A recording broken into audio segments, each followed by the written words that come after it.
Press it live. Okay. Yes, Is it live? Please start. Okay. Yes, yes. Good afternoon to all, and I welcome you all again to the session 3 of the first day of iCTiBLANEI-1. Welcome back all. In this session we have 5 papers, and the chairperson of the session will be Professor C.H. Yaswanta Singh. Professor Yaswanta he recently retired from Department of Linguistics, Manipur University. Sir is one of the pioneers in this region for Tibeto-Burman languages. He has done an exhaustive research work, especially the languages of Manipur.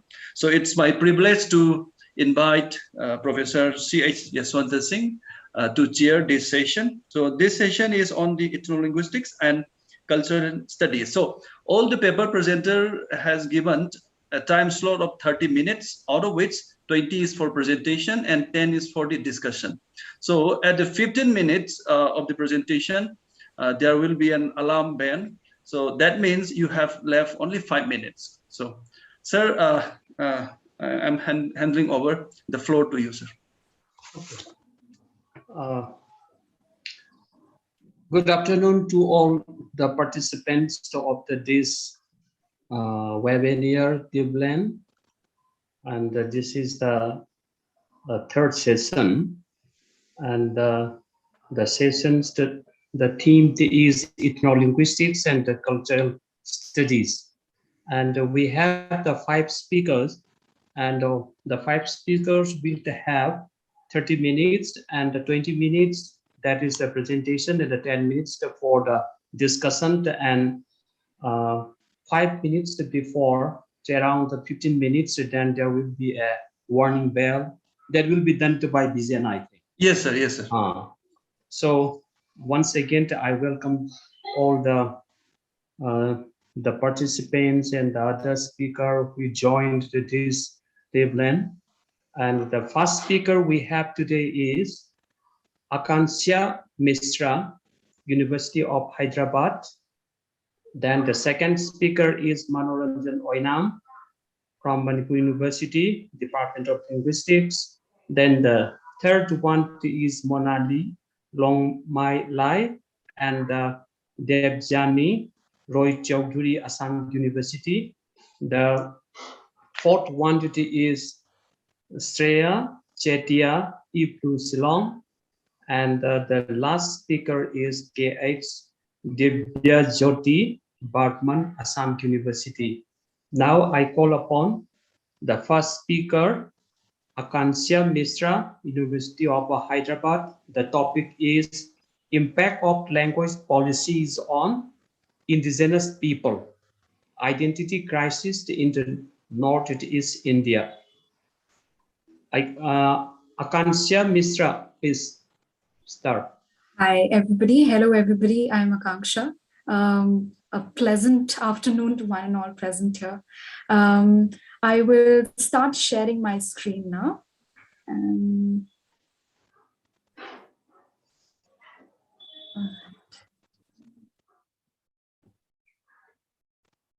Is the screen visible?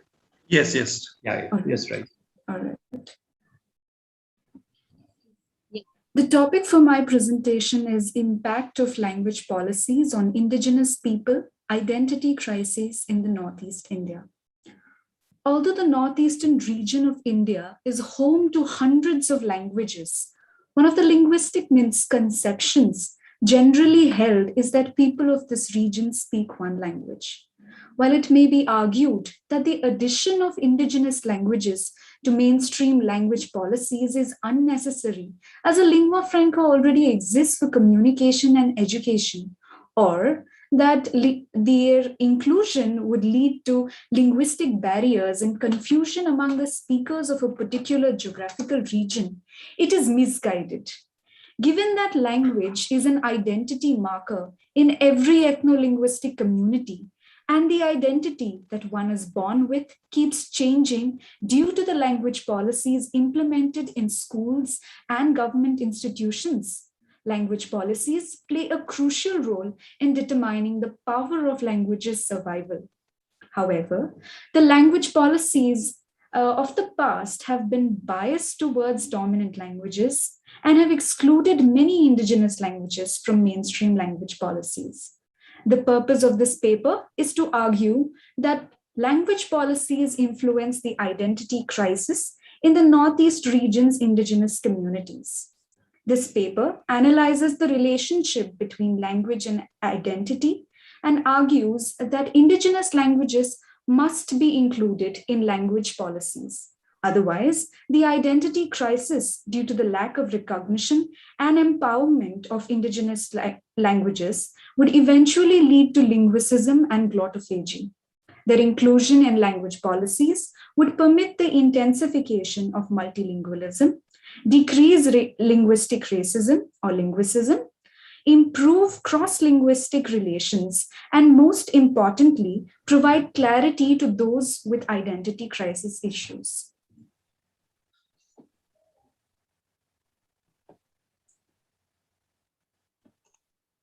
Certain topics that I shall be discussing today include the ethnolinguistic identity crisis, internet and hybridization and social identity, language policies, linguistic expansionism and language wars, influx of migrant population and their impact on this feeling of loneliness, isolation, and otherness.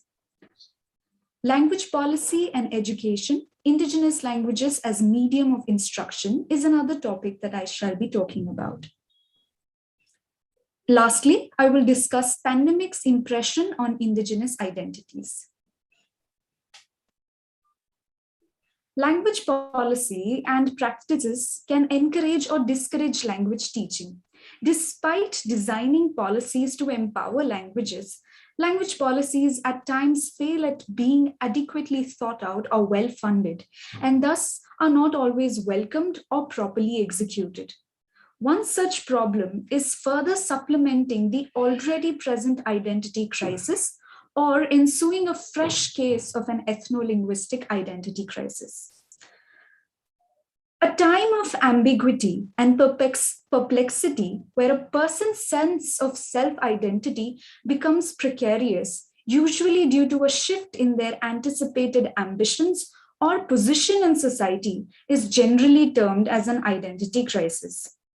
Although ethno-linguistic crisis previously was associated with migrants and is considered to be a low-scale problem, it is observed in large-scale individuals and linguistic communities as a whole. Identity crisis roots in psychological inferiority and lack of safety and secureness. Two possible interpretations of an ethno-linguistic identity crisis on the basis of language include, firstly, a case of an individual or a linguistic community which as a whole fails to articulately seek its identification, position, and expectation in society. Secondly, a case where a group or an individual was aware of their identity, but due to suppression by external forces, is in an unclear state of understanding of their true identity, leading to an identity crisis.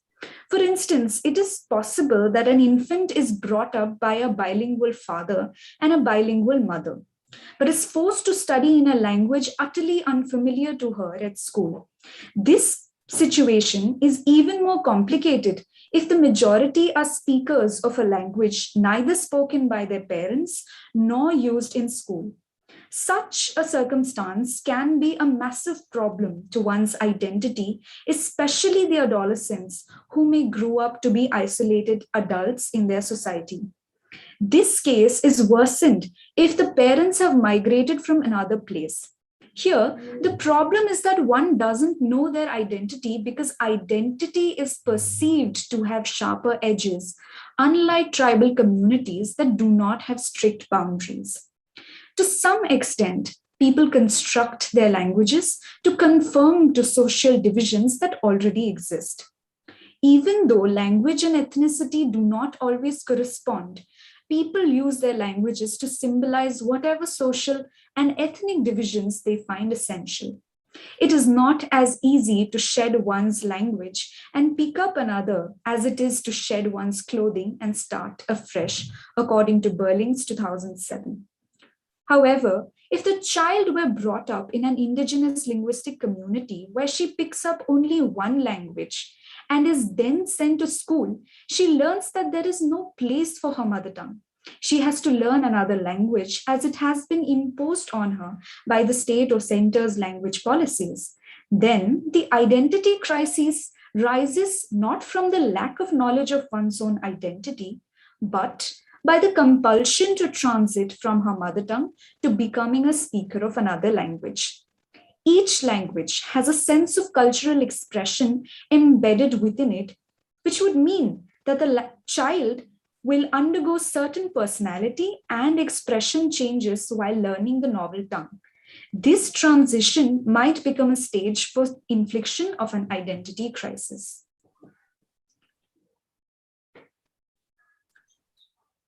While it may be argued that the inclusion of indigenous languages as part of the social media and internet would infringe the peace of indigenous communities, the absence of corpora in indigenous languages for usage on the internet and search engines in these languages is problematic for the middle class.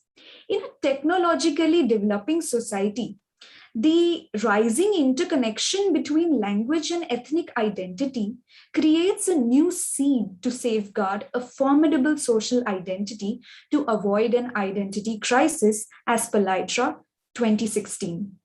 A sense of hybridization in this identity formation is troublesome to the people belonging to the middle class who are acquainted with technology and have to migrate to other places searching for work.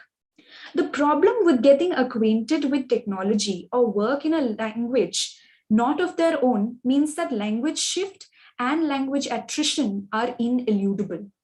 The presence of a suitable language policy, which considers the growth of indigenous languages on the World Wide Web, would strengthen the identity of a middle-class indigenous person without having to learn another language or undergoing linguistic attrition.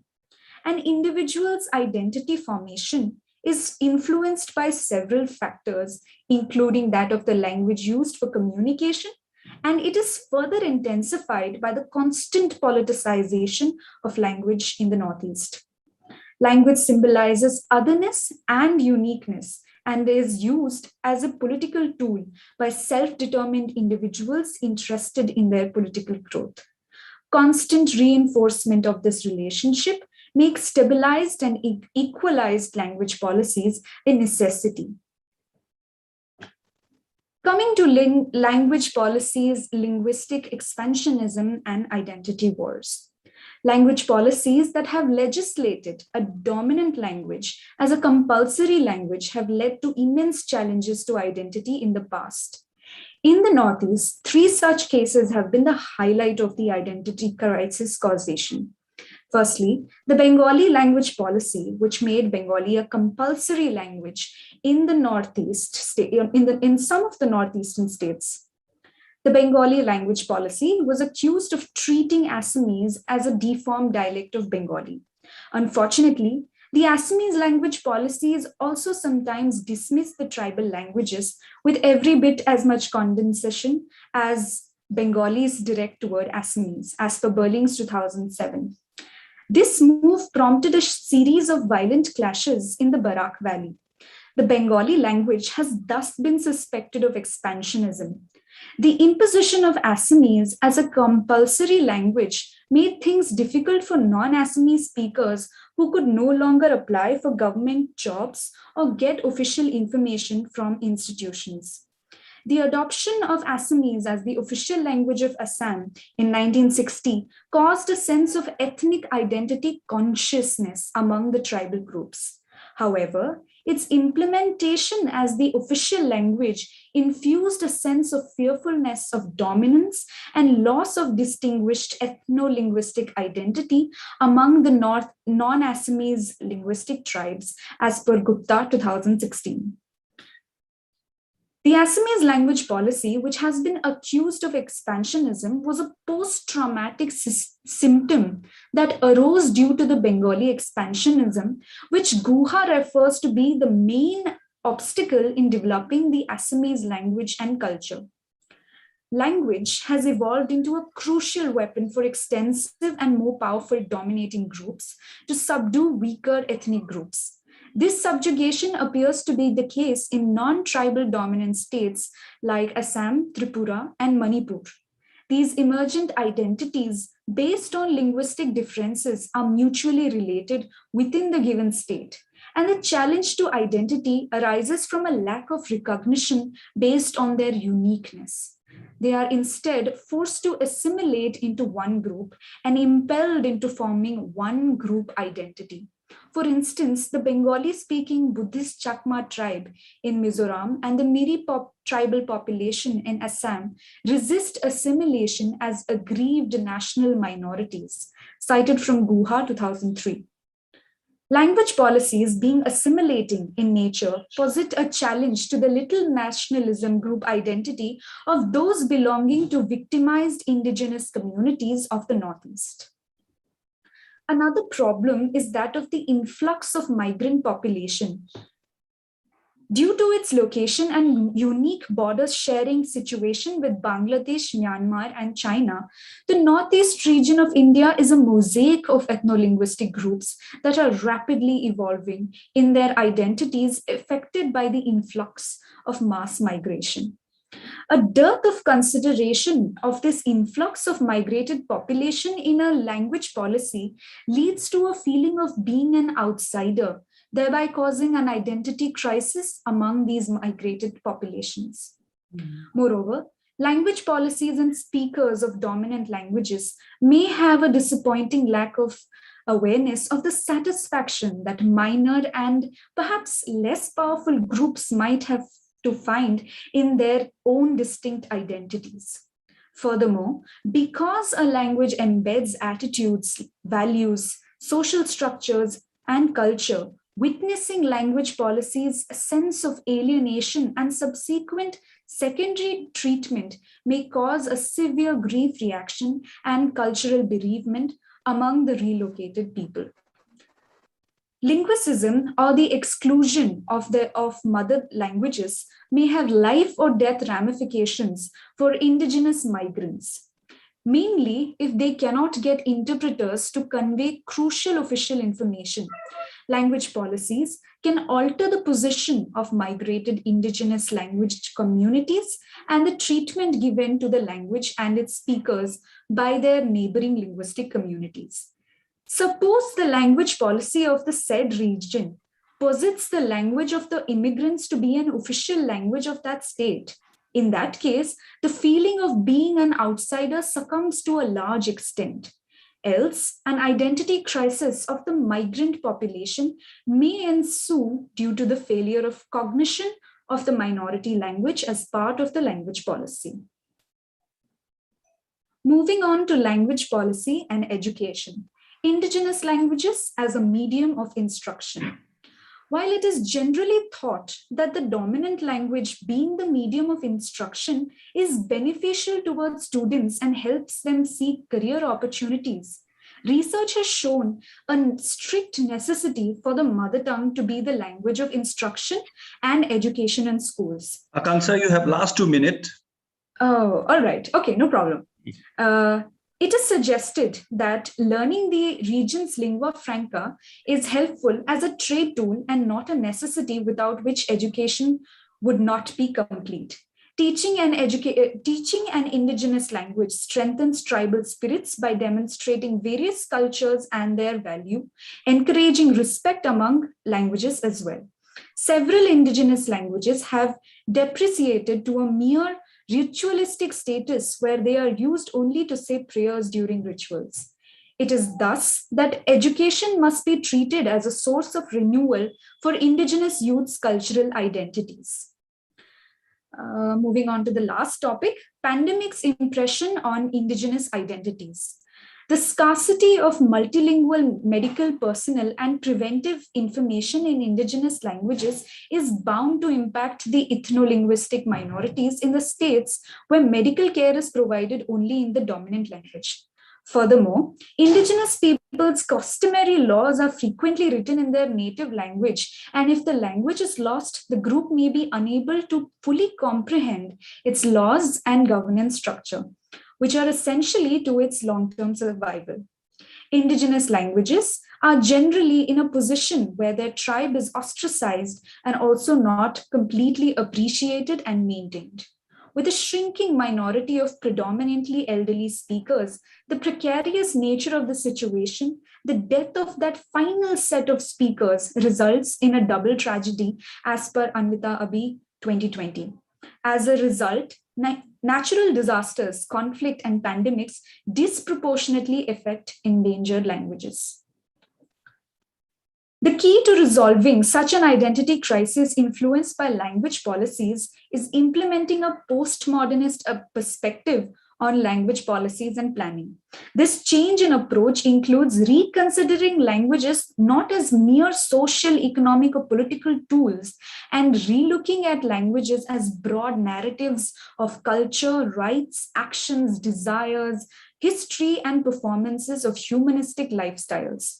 In addition, language policies need to consider the localized modes of communication and ensure the preservation of indigenous languages of the Northeast, which are a repository of the investments of memories and memoirs of fantastic tales, people, and linguistic knowledge. In conclusion, it is suggested that the implications of the exclusion of indigenous languages from mainstream state central language policies are many, including the causation of identity crisis. It is recommended that language policies are modified with adequate funding, ensuring access to repositories of knowledge, both physical, such as schools, books, and virtual, such as the internet, are developed to an extent where the representation of all indigenous languages occur on an equal footing. Thank you very much. That's the end of my presentation. Shall I stop sharing my screen? Okay, then we have some 7-8 minutes, and anybody who wants to make one query or some kind of verification from the paper reader Kansya, anybody who wants to ask any question?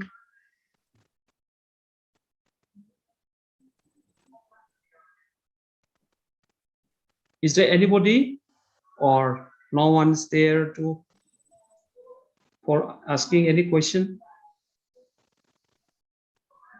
Akansa, I think no one is here. I have. It's not a question. It's something related to my study. I work in one of the tribal languages of Tripura, that is Kokborok. Actually, in Tripura, both Bangla is the dominant language of the state, but then both Kokborok and Bangla are the official languages of the state. So what I have observed in my study, I work in syntax generally. They have Kokborok has taken a lot of Indo-Aryan patterns from Bangla, and the Kokborok speakers are bilinguals because they speak both Kokborok and Bangla, but then Bangla speakers are not. So here, what happens is, although Kokborok has received some kind of attention and some status in the state, they still fall back to borrow the structures from the dominant language. Still, Bangla is the dominant language there, but not officially. But it feels that it's because it's used in several domains, official domains, education, business, everywhere. So here, although Kokborok a minority language, a Tibeto-Burman language, although it has an official status, it still has a status as a lower kind of status. due to which they fall back on the dominant language patterns. So yeah, that's just like a comment, but about the linguistic scenario of Tripura. Okay. Oh, thank you, Gargi Roy. Then any other? Akanksha, there is one question on the chat box. Can you open it? Yeah. What are the steps? What steps should be taken for the preservation and protection of indigenous endangered languages of Northeast India?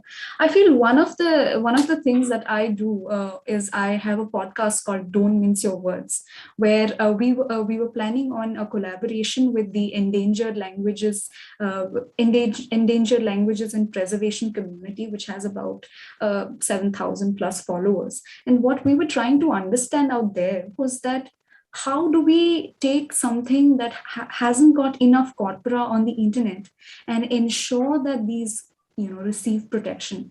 So I feel in today's world, especially with the COVID pandemic and the world becoming sort of coming together online, one of the main steps that need to be taken is to build a corpora on the World Wide Web, which allows for virtual education and protection of these indigenous languages and endangered languages, be it on Swayam, be it MOOCs, be it just having a page. But these things need to be done as it was done with the Munda languages. So something similar, if it is done, then this would be a major step in the preservation and protection of indigenous languages. Okay. And any other, or any in the chat box or anything? Yeah, can I just make a comment? It's a I think, presented paper. But it was, I think, more on a theoretical level. And you see, the title, when you talk about the impact or the identity crisis, it seems to me, I mean, I was hoping that some evidence of this crisis that you talk about from these different communities. So yeah, I was hoping that based on case studies, because at one level, when you talk about the indigenous communities and generalize it even within Northeast, that's a very general notion, because even within indigenous communities within the in Northeast, you have different, you'll get different results. So yeah, I just wanted to make that comment that yeah, it's a good paper, but I think more at a theoretical level. But I just wanted to know whether you have I mean, in the field. So as I had already mentioned, I had the limitation of the paper is that it's purely argumentative, and there isn't as such field research done on the basis of this, which I would like to, but probably maybe some other time I will write a paper, and yes, thank you so much for your comments, and I will take into consideration and ensure that the paper includes a lot of case studies. So that I don't know, so that it helps around. I will try to also narrow it down. I can understand your inhibition about it being generalized, but like I mentioned, it's a purely argumentative paper, and I acknowledge that. Thank you so much. Thank you. Okay. There is one more query on the chat box. Yeah. Okay. One. May I? Okay. Yes, please. May I ask a question, please? Hello. Hello. Yes. Yeah, Akanksha, I have a question regarding what could be the steps, steps through which you can upgrade, or you can bring back the status of Kogborok in Tripura, because it has already attained the status of official status, and people are getting education through this language even. But despite the fact that it has official status, language, education is imparted through this language, it still has this has a lower status than Bangla. What could be your take on that? So the thing is that to equalize the status of languages, for example, Bangla has had such a long history of being the dominant language, and also it has so much corpora built around it that makes it dominant, even if it is not official. Even in an unofficial, even in a state where Bangla may not be the official language, but it has so much of corpora built around it, literature present in it, that there is a sense of dominance that is there. So for a Kokborok to become a completely full-fledged, to attain the equalized status in Tripura, what is necessary is that, like I mentioned, one of the greatest sources in our hands today is that of the internet. So building a lot of corpora around, be it through social media, be it through literature, be it through writing, be it academic or non-academic, allowing that to happen will take it to new heights. For example, there are languages such as the Munda languages, which have built around these MOOCs and on Swayam and other platforms that allows for other people to also learn Munda languages. But by doing so, that also creates awareness among the people of who are non-Munda language speakers to understand and also acknowledge the value of that language. And that is what has happened with Bangla as well, right? The Bengali or Bangla is learnt by so many people across the world. I once saw this, there was this documentary made about a person from Tennessee learning Bangla and speaking fluent Bangla via using MOOCs. So that's something that you can take into consideration. Yeah, right. Yeah. Thank you, Akanksha. Okay, Galgri, Roy, and so I think that no one is there because the time is also up. Can I please say something? Can I please say, Caroline? Can I please say something? Do I have your permission? Yeah, a very short one, please. Okay. So the people of perhaps the situation in of the local people and the Bangla-speaking people is comparable to the Garus in Bangladesh. A large number of people, Garu people, are there in Bangladesh, scattered all over, and but most of them are found adjoining the thing of Garu Hills and as far as Dhaka. Now, they also learn everything through then education, everything through, and then business also through Bangla.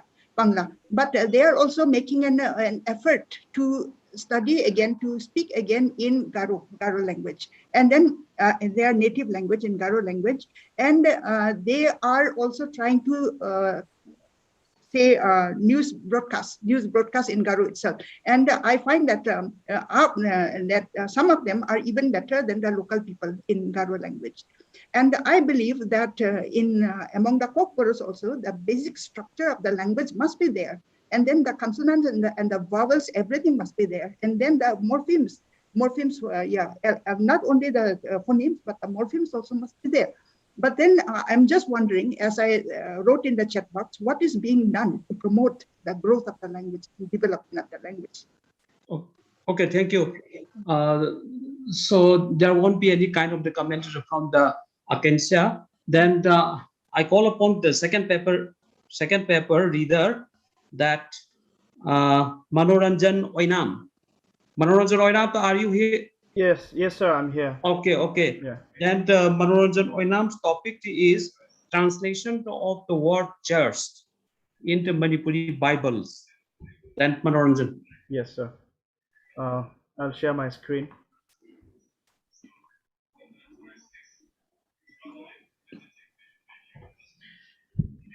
Hello, everyone. It's a great privilege for me to present my paper, and it is the topic of my paper, as sir has just said, it is translation of the word church in Manipuri Bible.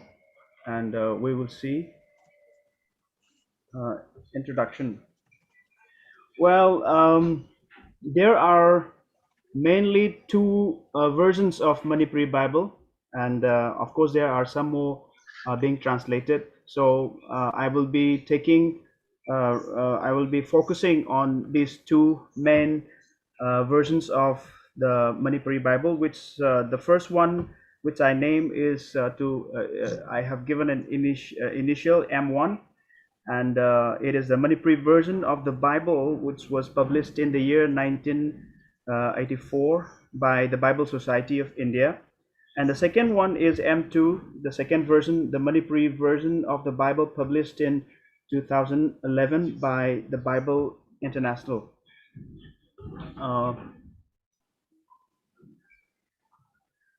So in both the Manipuri translations of the Bible, M1 and M2, there are many ideas and thoughts and words the Manipuri translators have used in their translations that are already in the language of the target in the target language.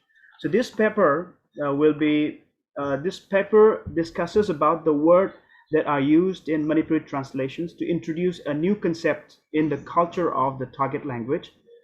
There are many concepts that are in the source language, which the target language does not even have a clue. So the question is, how can the new concept be assimilated in the target language? In the Manipuri versions of the Bible, especially in the first version, M1, which was published in the year 1984, the already existing words of the target language are often used to describe a new concept of the source language. The church is translated as Singlup, a word which is actively in use in the target language. Yes, Singlup. So we will discuss in detail what are the advantages and disadvantages of this strategy, and we will see if there is any better strategy to handle such a situation in translations. Now we will take a look on the word for church in Manipuri Bible. You can see here. As you can see in the screen, I have just shown you in this table that Manipuri first version M1, which I just abbreviated it M1, which was published by the Bible Society of India, Bangalore in 1984, and the word church is translated as Singlup. In the same way, in second version, which was published by Bible International in 2011, the word church is translated same as Singlup. Okay, and then now we will see the root meaning of the word church. As we all know that Bible was not originally written in English, so its root goes to Greek language. So we'll have a look onto the root meaning of the church. The original word for church in Greek is ekklesia, and it is a compound word with two different words that's ek and klesia, which means out of and a calling respectively. Therefore, the word church, ekklesia, means the called out ones. It refers to the group of people who are called out from darkness to light. So even if the word church means the group of people who has been called out, the word also has a meaning of the place of worship for Christian. According to Nelson's illustrated Bible translation, the word church is used 115 times in the New Testament, mostly in the book of Acts and the writings of the Apostle Paul and the general epistles. And by the way, Bible is a library of a collections of 66 books. So that's why the book of Acts is one of the books in the Bible. So The word church is used 115 times in the entire New Testament, and at least 92 times this word refers to local congregation. The other references are to the general church, or all believers, those who believe in Jesus Christ everywhere, for all ages. And not even once does the Bible mentions church with reference to a structure or a building. Eugene Nida said like this: the New Testament term church designates primarily a group of people, not a building. In most languages, it may be translated as an assembly or a gathering. It may be rendered as gathering of believers, meaning those who have believed in the Lord Jesus Christ. Therefore, when the church is translated in the target language in Manipuri, it must have the same connotative meaning the original word had. As mentioned above, the word church is translated as Singlup in the Manipuri versions of the Bible. However, we will look into the root meaning of the word Singlup in Meitei society. We will see the root meaning. What is the impression of the people of Manipur, the people of the Meitei people, when the word Singlup comes across in their mind? We will look into that. Singlup is a group of 3 or 4 localities for helping deceased families in the area to observe rites and rituals. In earlier times, the Meiteis who were members of a particular Singlup contributed the essential components of rituals like firewood or bamboo for the cremation. 2 to 4 male members conveyed the message of death in the localities, and members from each household arrived at the deceased house to console and support them. The arrangements of the rituals were made together with relatives and neighbors till the end of the ceremony. All the rites and rituals were performed only by the members of the Singlup. Male members of the locality from each household stayed in the deceased house to give company to the family members, as well as to share responsibilities for the ceremony. Mutual support and cooperation during hardship days to reduce suffering were the main motive to form Singlup. So from the above,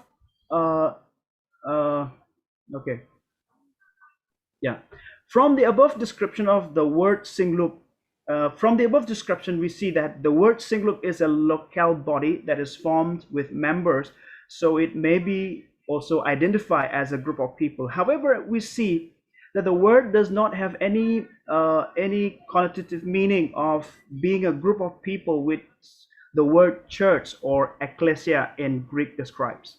Therefore, I want to conclude that the word Singlup is inappropriate word in the target language, that is in Manipuri, for the word church in the source language. So the following, I'm going to show you a collection of data. The following data has been collected from different groups of people as to find out what kind of impression they have regarding the word church in English and Singlup in Manipuri. I'm going to show you. So here, I think it can be seen well.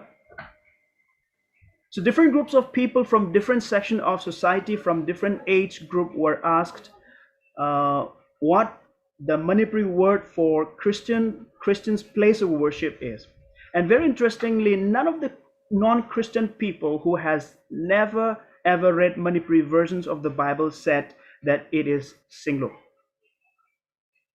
And among the Christian people also, very less people said that it is Singlup. And among those people who said that it is Singlup, 10% of those people said that they commented that Singlup should be the word Singlup should be changed to refer the word church in Manipuri Bible. So that's what I have found after I interviewed and taken a lot of when I asked their impressions on the word Singlup and church in our society.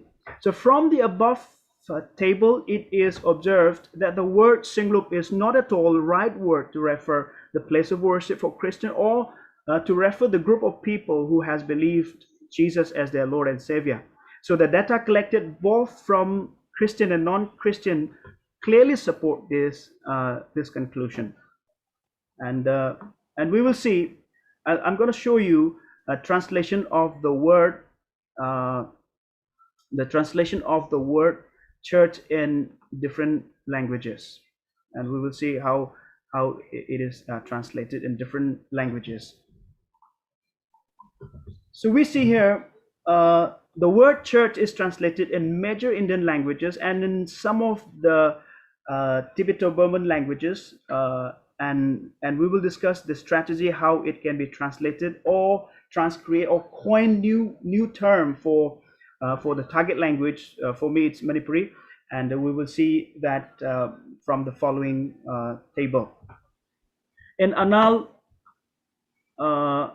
it is translated as Vansum, and it is also it's a compound word, and it is formed with two different words, Van and Sum. Van is heavenly or heaven. Sum is fellowship or organizations or assembly of people. So here we see I have made a remark, and the Anal translators have endeavored to retain the original meaning of the word by coining a new word from the existing Anal words. And we will see in Liang Mei, the word church is translated as Phumling in Liang Mei, and it is also a compound word made with two words, Phum and Ling. Phum means group, and Ling is seed. So the word, this word cannot fully express the meaning of the word in the source language. And in Malayalam, it is translated as Sabha, meeting, and it does not give the root meaning. And Mizo, it is translated as Kautran. Kaut means cold, Tran means people, and this is a wonderfully the Mizo translators have done it so wonderfully. This word gives the exact meaning of the word church in the source language, because we've seen that the church, the root meaning of the church is the called out people, the group of people that have been called out from darkness to the light, because that's ecclesia, the meaning of that word in Greek. And we will see in Paite it is translated as Biakin. Biak is worship, and in is house. So it does not. It also does not give the correct meaning of the word church in the source language. And in Rongmai, it has two different words, Rakai and Kalummaikai. So Ra meaning Ra means God, and Kai means house. That means the house of God. And the next word is Kalum Maikai, that is prayer house. So in both last 2 minutes. Okay, so it does not have the meaning of the word in this. So I'll just wind up. I will not be showing all these different translations. So we see in all these different languages how they have tackled the situations, and how they have translated the word church in their languages. Now, from the above table, it is seen that the translators of all the languages tabulated above have coined a new word for the word church by using already existing words in their target language. So as per the data stated or found above, the best strategy for Manipuri translation as a translator as to how to translate the word church in the target language is to coin a new word by using the already existing words in Manipuri. In Manipuri Bibles, the word for church is Singlup, as mentioned above, and this word does not have a meaning. This word does have a meaning in the Meitei society, which is different from the meaning of the word church in the source language, as we have seen above. So the word Singlup is a compound word and formed by two different words, sing and loop. I'm gonna let me go very fast. Sing and loop, and the sing is firewood, and loop is group. And then so I will not be so okay. So here as far as the head word loop, meaning group, is concerned, there is no problem since church is also a group of people. But the question is, what kind of group of people? A group of people which is associated with life or death? The word church, as mentioned above, is referred to the group of people who are unique, called out from darkness to light. The group of people who are once dead spiritually but now alive. The church in the original meaning is never associated with death but with the living. So however we have seen above, the Singlup is a body of 3 or 4 localities for helping deceased families to carry out cremation and to observe rites and rituals of the dead. Therefore, the word Singlup is inappropriate, as I've mentioned before, in the target language to translate for the source word church. Some of the possible coined words for the word church are given below, as I have coined some of the words, and have a look to this. Suggested coined words. Number 1 I've suggested is Kangat Look. I'm just coining these words according to the root words of church, which is there in Greek language. So Kangat Look means chosen group, or Kotok Look, it's a called out group, or Mangal Look, it's a light group, Aseng Look, or it's a holy group. So in conclusion, as a conclusion of the discussion above, done above, it is advisable for the translators to replace Singlup with one of the most appropriate word from the above table 3, as I've just shown you. And Naida said the New Testament term church designates primarily a group of people, not a building. In most languages, it must be translated as assembly or a gathering. So it may be rendered as gathering of believers. Thank you so much. Okay, thank you, Manoranjan. Then Yes, sir. Any participant who want to make any comment or any seeking clarification? Anyone? Sir, can I ask a question? Yes, please. Yeah, so thank you, Manoranjan. Yes. I think it's an interesting topic. Yes, thank you. I had a question on what was the reason behind choosing this particular word. I mean, so you have given the meaning of what the Singlup means, meaning a group of people, right? Yes. That has to do with maybe cremation and helping. So the earlier translators, and I find this strange because it's not only one version, but both versions using the same word. So what is the reason behind choosing this word? Or, I mean, do you know why they chose this word to refer? That's what I was also wondering. I don't know why they have chosen that word. So I don't have a clue, sir, why they have chosen that. Maybe this is it. It refers to a group of people. One thing that I can say is like, of course, the group Singlup does something good for the people who is in crisis. So maybe because of that, they might have thought, the earlier translators might have thought that it would be appropriate for them to use the word Singlup, and that might be the only possible reason for me to think that they have chosen that word.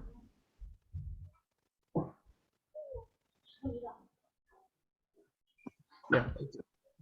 Anyone? Any other? Can I also quickly come in, sir? Oh, Popthang. Okay, yeah. Popthang, yeah. Yeah. It's a very interesting paper of the sort that we have not had. So interesting the way you have translated the meaning of, rather presented what do you call? the meaning of church in Manipuri, Meitei. So one of the reasons that you said, because when a translator does translation from source language to target language, Yes. it's always a type, what you call tight rope walk. So at times getting the appropriate words may not be that easy. So perhaps you might be aware that when the Bible was translated in African languages, there was no word for snow. So since Africa is a hot region, Yes. so there's no snow. So snow is available in only in cold region like Ukraine, Russia, or in Jammu Kashmir. So though your sin may be as red as a crimson, God will make it as white as a snow. Instead of Yes. snow, they said as white as a what do you call that bamboo. That under that bamboo hole there is a white skin.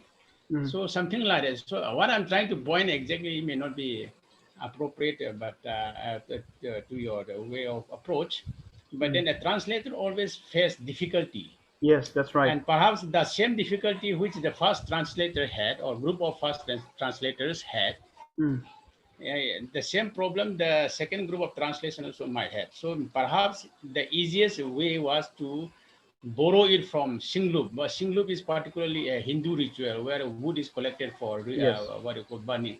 So perhaps that must be an easy way of coining or giving the term church. And perhaps they were in want, or they don't have accurate word. They were in sort of or in wants of accurate word. Perhaps the easiest way what I thought was they had borrowed it from Yes. Singlup, that ritual associated with the burning of the dead in Hindu rituals.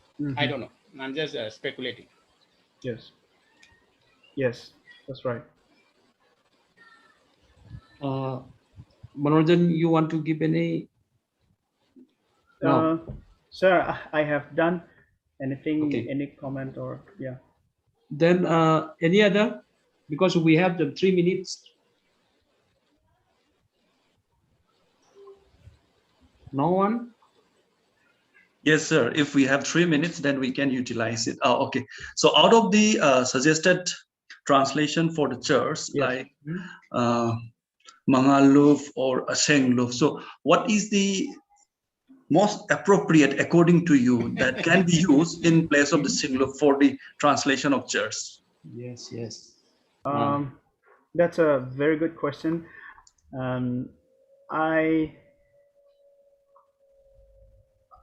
Actually, all those words that I have suggested give the has all the meaning of the root word of the for the church, which is ecclesia in Greek. But I don't know, like let me just see it once again.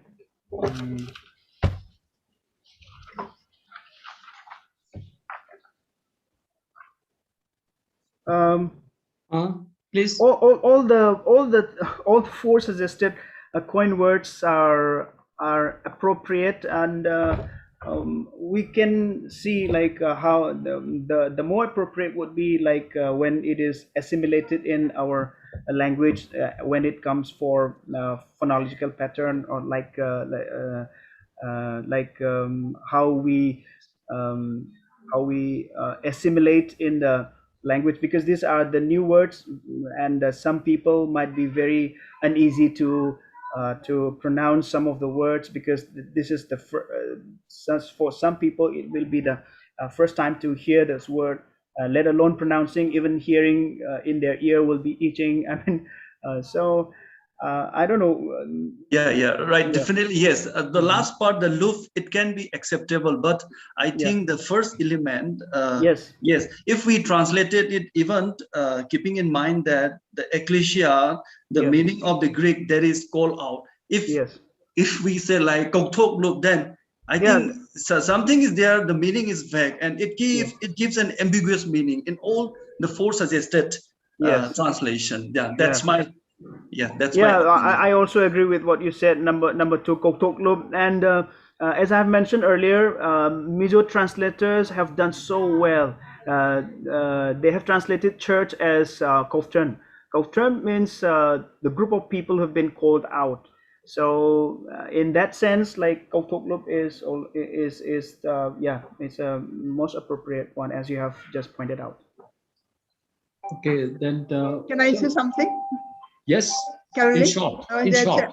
Like I think we all have a problem with the choice of words for as equivalent for church, because we don't have any indigenous term. So in our language, it is also a borrowed word. And then also we associate, whenever we say that word, we associate it with a house, not with a group of believers. Yes. So it is, of course, it set me thinking, and again now even more it has set me thinking. Thank you so much. Yeah. Yes, can I say a little bit, not much. Singloop, that yes, sir. That is a sing is the I would like this, then group is the groups, okay. Yes, sir. Then in another way, the Singloop, that is the we can indicate it to the head of the family.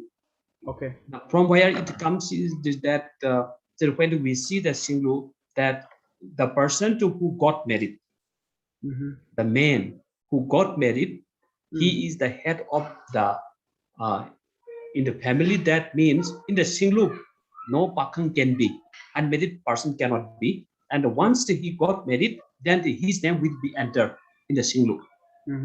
So this is then Manoranjan, I can't say that whether the Singloop is the best or not. But from the beginning, use that the Singloop as the representing the church, and we have to see that how many people they have accept or not. Then some kind of say, just in my mind strike like Christ on Pum. Christ on Pum. This is the Christ, the God is there. Then Swan means worship, then the Pum is the place. Suppose if I make it like this, Christ on Pum. Then that's it. Yeah, that's a good suggestion, sir. But it's not only a church, not only refers to the place of worship. It's a group of people. So I want to have the meaning of group also insert somewhere in Manipuri. I think the problem lies there because of this group of people. Yeah. But sir, what Sir Sumanta is saying is very creative, and I will surely put it into among the suggested words. Thank you, sir, so much. Yeah. Okay, thank you, Manoranjan. Then the other person to who make the question also, that third speaker we have is the Monali Longmai Lai and the Debjani Roy Chowdhury, Assam University. The topic is a study of nomenclature and the ethnolinguistic identity of the Mandai Kok and Burman Kasari. Oh, Monali, you can start. Yeah. I'll just make it full screen. Good afternoon, everyone. This is a joint presentation with one of my former students from Tesu University, and we're going to present on a study of nomenclature and ethnolinguistic identity of Mandai Koch and Burman Kachari. So let me give you a brief introduction. The Koch Mandai people, as they are called, they basically are found in Assam. And of course, Koch belongs to the Budugaro group of the TB language family. They're constitutionally recognized as an OBC tribe, and they live in, mostly they're found in Udalguri and Baksha districts of Assam as speakers, who are approximately 50 only as of now. I have come to know about it when we contacted the informant. So basically, it is a critically endangered language because only the grandparents and the great grandparental generations can speak this language, and all others have shifted towards Assamese as a mother tongue or Rajbangshi. And then basically there have been an emergence of community involvement among these younger generations. So a dictionary has been published by Kamal Narayan Koch in 2016, and they have at present they use the Nagari script, which is the same as that of Assamese, and previously it was Haila Nagari. Now, when it comes to Burman Kachari, the group of people with this identity consider their language to be Bodo Garo group from the Tibi language family. They have been recognized as scheduled tribes in 2018, and they say that they belong to these geographical regions like the Dimashq district and the Barak Valley of Assam, which are Dimasa dominated, and in other northeast states like Meghalaya, Tripura, and Nagaland. So the basic claim is that they have taken that the name, they have taken it as being originated from the Burman aristocracy related to Bhaskar Burman from the 6th to 7th century AD in Assam, and also Burmans of Kachar. Burmans of Kachar are actually the Dimasas living in the Barak Valley. They have been called so by the British government during the colonial era to disintegrate the Dimasa kingdom at that time. This group of people who identify themselves as Burman Kachari are approximately 24,000. Based on their census, which is the local census of Burman Kachari Students Union. And of course, this language is endangered critically because they have shifted towards Assamese as a mother tongue, and they are multilingual in Bodo, and they also use the Nagari script. The objective thus is to identify the confusion that is with these two terms. So basically, we try to look at the cognate sets in comparison to other 7 languages. So Bodo, Garo, Rabha, Tiwa, Dimasa, and Kokborok languages. And I myself being a Dimasa native speaker, so the data has come from me. And we wanted to identify the ethno-linguistic identity and the language attitudes at the same time.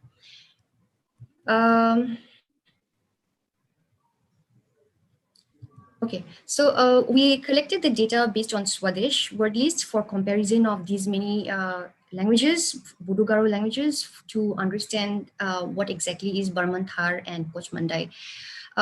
Initially, there was a survey conducted by the students of MA in Linguistics and Language Technology in 2019, and they were introduced to this language as Burman Thar, and there was the impression that it was an unclassified language. So we have compared looking at nearly 100 lexical items for these languages. And we also compared Koch dialects and varieties, taking into consideration from the Koch word list of Kamal Narayan Koch 2016 and Alexander Kondakov 2011. We have also done telephonic recordings for the Burman Thar data. And our former students have also given us their own data for the transcriptions. So when we look at the word list, what we can see is that this, like, we're going to classify it as BT, Burman Thar as BT for now. So it is most similar to Garo, as we can see in the body parts. Much of the similarities are there, lexical similarities. There's just few dissimilarities, like in Burman Thar, it does not have the central vowel and it loses the consonant cluster formation, unlike Garo, where it has greng, gra for bone, and then it does not have the presence of the glottal stop, as in like Hanchi blood, which is in Garo Anchi. And if we look at mouth, it is common across all of these languages except Tiwa, which is distant in terms of Mokang, and somehow similar to Dimasa Begreng for Gereng, as in bone. And we tried to look at color terms, and we saw that the sequence is the same when it is basically A or U in Burman Thar. It is in Garo, the central vowel and somehow it is similar to Bodo, but not that similar, of course. And then pronouns, we found the sequence quite similar with the Garo counterparts, as in first person is Anga and third person is Uwa, but then second person is Na, because perhaps it is not possible to say Na'a.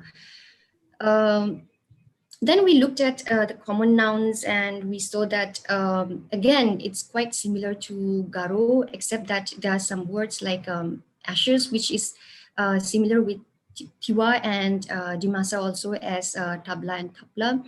And in kinship, very few words were found to be similar with the Bodo group, but then it is similar with more with the Garo and to some extent with Kopro.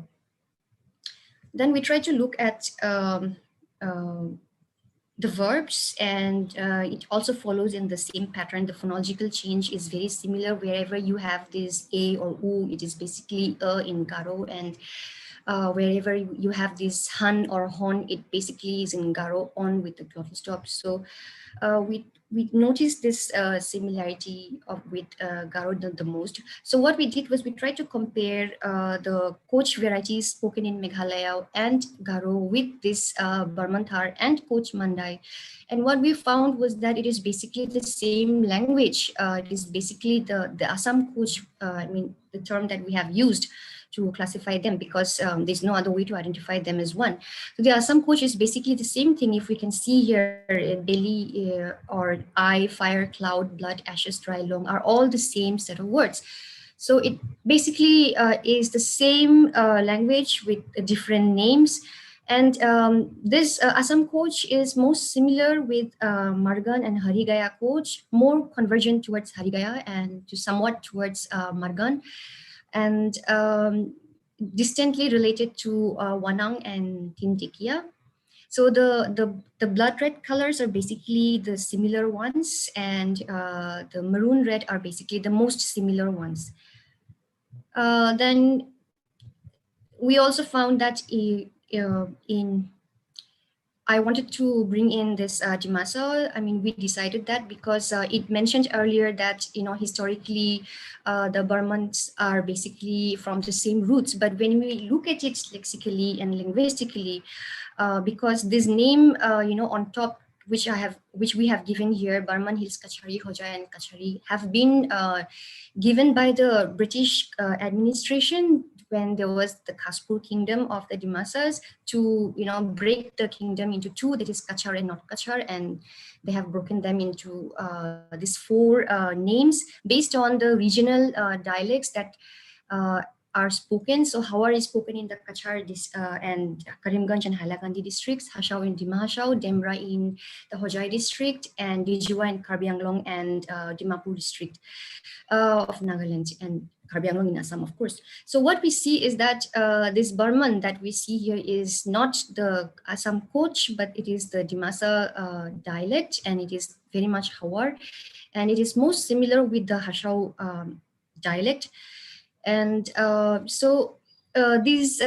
speakers of Dimasa have a very positive attitude, and they have not given up speaking on any of these dialects. So what we can see is that the Burman of Kachar has no lingua cultural connection with Kachari or Koch Mandai. So let's come to the language attitude. The Assam Koch have a neutral attitude, as in they prefer to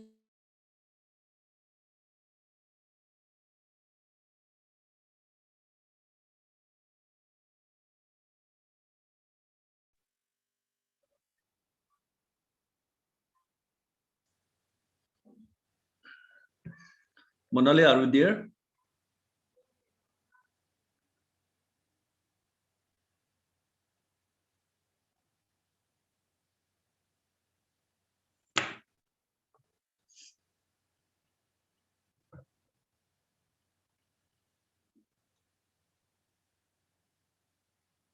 Okay.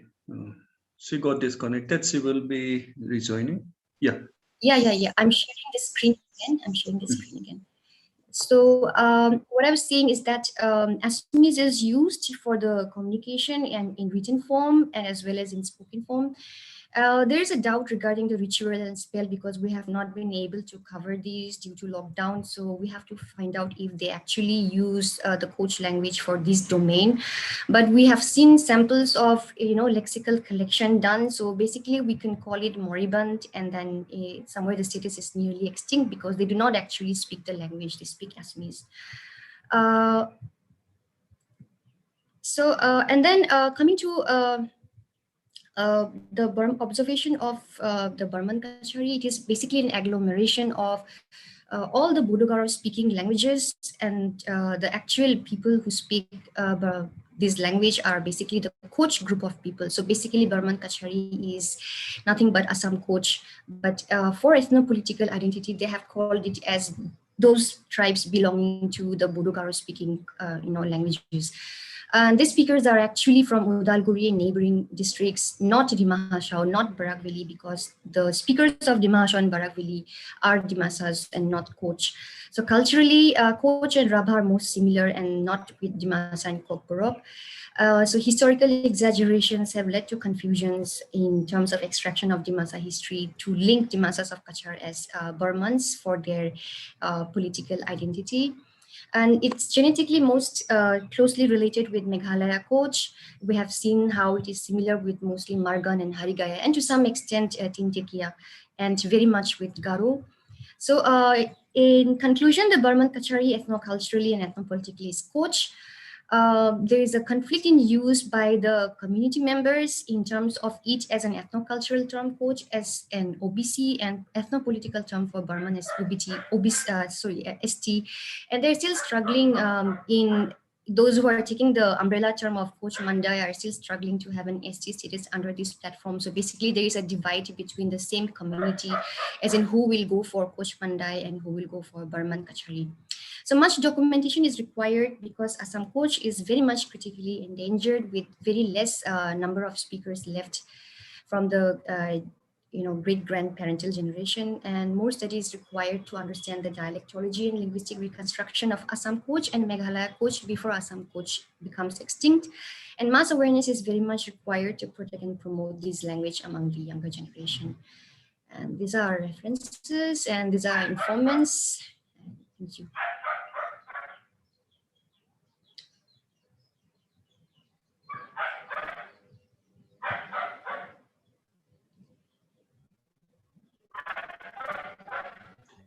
Sir, you are muted, sir. Please. I think you are.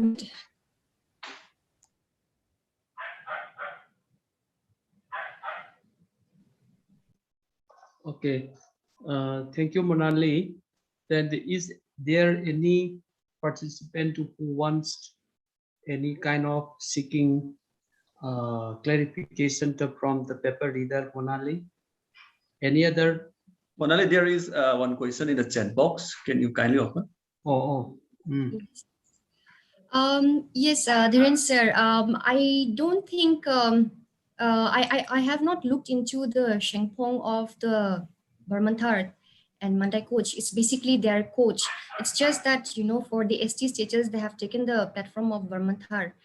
And so there are some group of people who do not want to carry the tag of Burmantar and they're sticking to Koch Mandai. So they're just speaking the same language. But then I don't think there is much similarities with the clan system of Dimasa with Koch, because if we compare the clan system of Garo, Rabha, and Tiwa, and Koch and Dimasa, they're all very different. Okay. Then anyone or any other? Can I say something? Yes, yes.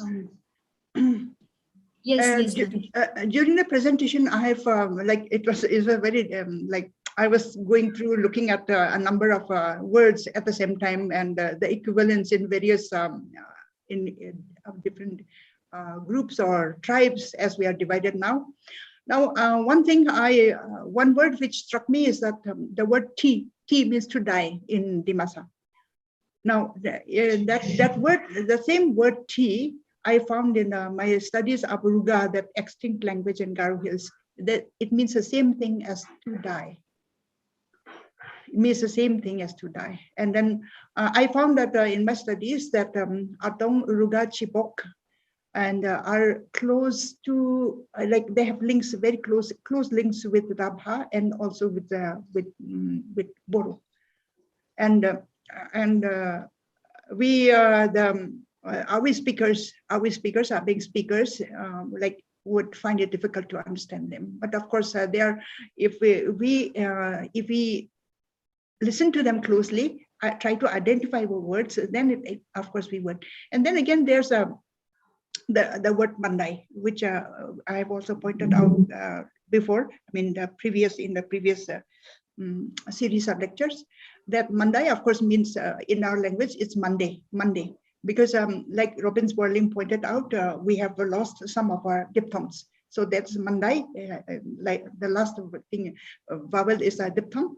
And but we under language we say Mandai. In fact, we Garos call ourselves Monday.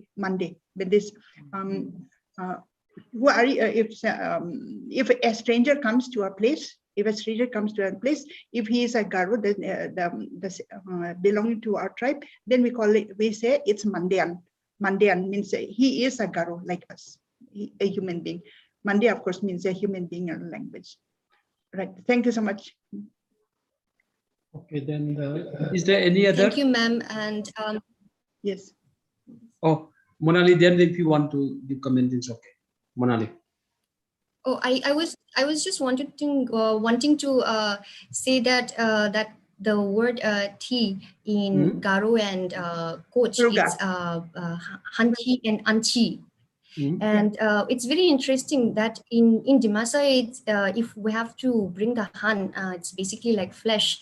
So it basically literally translates in our language as relatives, flesh and blood, hanchi. I would like to react to that because some of our Garo words we have lost the initial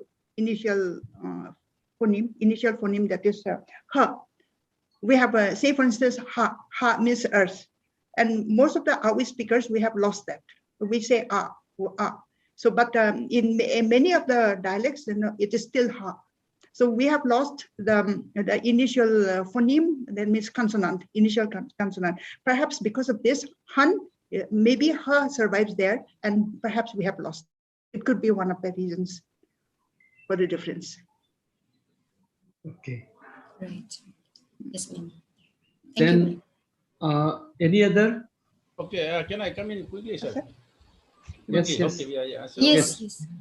Okang, yes. Yeah, it was a fiery presentation, so could not try to get something, then you are presenting it so fast. Anyway, the gist of it, I got it. So I have two questions. One is related to socio-political, and the other one relating to the current use of this term kachari. So kachari, as you rightly pointed out, has been given by the British colonial administrators to identify the so-called Bodo-Garo groups. So they are divided into plain Kachari and hill Kachari, right? So now, is the term Kachari still in use among the native speakers, or is it abandoned? This is one question. And the other question is, Bodo-Garo is also a large group, and their languages, despite belonging to the same subgroup, are not mutually intelligible. Of course, lexical items are very similar, but when it comes to communication, they are not as similar enough for mutual intelligibility. So communication is always a problem among the Bodo-Garo group. So Ko-Boro cannot understand Garo, Garo cannot understand the Bodo, and Dimasa, and so on and so forth. So that mutual intelligibility is not there. As linguists, we know that these languages belong to the same subgroup within the Tibeto-Burman family. But on socio-political front, people don't know people don't think the way we think, in the sense that people think that they belong to different groups. So in Northeast, there is always what you call glamour, or always a what you call assertion for separate identity. So do you think that because the numerous Bodo-Garo group of languages have asserted multiple identity, as a result, the language also is changing because of that? Because if there is a homogeneity feeling, if you feel that you all belong to the same group, then even for culturally, linguistically, the tendency to retain some of these linguistic and cultural cultural identity terms remains. But the moment people think that they belong to different group, So that segregation also cause some sort of further split in the language beyond communication. I don't know whether I make sense to you. Can you? Yeah. Regarding the first question, regarding the use of Kachari, I think it remains with only those generations from the older age group. The present generation, they will prefer using their own community name, or they will prefer using their clan name. That is in case of Dimasa. And I think the same goes for all other all other speakers of this group. Nobody in the present generation prefer to use Kachari. The Sonowals will use Sonowal, Tiwas will use Tiwa, and Rabha will use Rabha, or maybe their male female clan, or Boros will use their own caste titles, and Dimasas will use their male clans. So only the older generations are remaining who use these Kachari as their surname. But when it comes to Kachari identity, actually the Britishers have divided the whole thing. They have called plains Kacharis, and they included Boros, Sonowals, and then the Dimasas as hills Kacharis. But the Dimasas living in the Barak Valley were not considered Kacharis. They were considered Burmans. So basically, there was this split even in the Dimasa, identity. So it just goes long back to history. But when it comes to Kachari identity, I think there's just this sense of belongingness that we are all one among the native speakers. But I don't think they want to go more than that. I mean, there is some amount of segregation that is very much noticeable, and the younger generation are very much protective about their language and cultural rights. So they are not willing to be unlike the Kukichin, they are not willing to be so open in communicating with the Kacharis. Okay, then is there any? We can have a last question also. Around we have the 3 minutes. Yes, good afternoon, ma'am. Moyur. Yeah, hi Moyur. Okay. Yes, ma'am. Ma'am, did you say that there were actually two subgroups of Burman? One is in Dimahasao and one is in this Odalguri district and all. Do you say that, ma'am? Yeah, that's what I'm saying is the Burmans of Kachar and the Burmans of Udalguri do not belong to the same community. They speak different languages, they belong to different cultures, and they belong to different communities. The Burmans of Kachar are Dimasas, the Burmans of Udalguri are Koch. I hope that makes it clear to you. Okay, ma'am. That means the Koch Mandai. Do you mean Koch Mandai? They are Koch Mandai. Okay, ma'am. It is only a political, it is absolutely political. Do you mean that, ma'am? It is absolutely political. Yes, it is absolutely political because they have not been able to get the they have not been able to get the ST status with Koch. There have been conflicts with Koch Rabha as well, if you are aware, in recent years. And now they wanted this new platform in Burman Kachari to include all the Bodo Garo people as one for a greater advantage. So it's all political reasons of this thing. Okay, ma'am. And do you think there should have been any syntactic analysis between these two languages, Koch Mandai and Burman Thar? Do you find any similarities between these, the Koch Mandai and the Burman Thar? Yes, ma'am. It's the same language. That is what I'm telling you, Moyur. When we check the data, when I check the, when I check the data, all of the words were the same. The 100 words are the same. So it's just the same I language. understand that. And then they have alternate names. Yes, so you can call it that. Yes. So Burman Kachari is basically the endonym, and Koch Mandai is the exonym. Okay. I was just asking about the syntactic analysis, ma'am. Did you have you? We haven't gone to syntax yet. We haven't gone to syntax yet. Okay, ma'am. And as I have said, there are two different languages lexically. So syntactically, there might be, similarities in word order patterns. But when you compare languages, the first comparison you do basically is in terms of looking at the lexical set. Okay, ma'am. Thank you. Okay. Thank you, Manali, and the other questioner also. Now we will have the fourth speaker. Sir, I think someone is asking something. Huh? Someone? Yeah. Can I say something? Okay. Yeah. Your voice is very low. Yeah, Please speak loudly.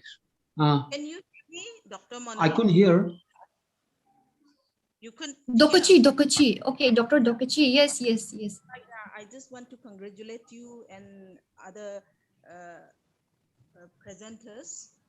And it's a very interesting paper. Can you hear me? Monali, yes, but I have to bring my ears very closely. Yes, I can hear you. Okay.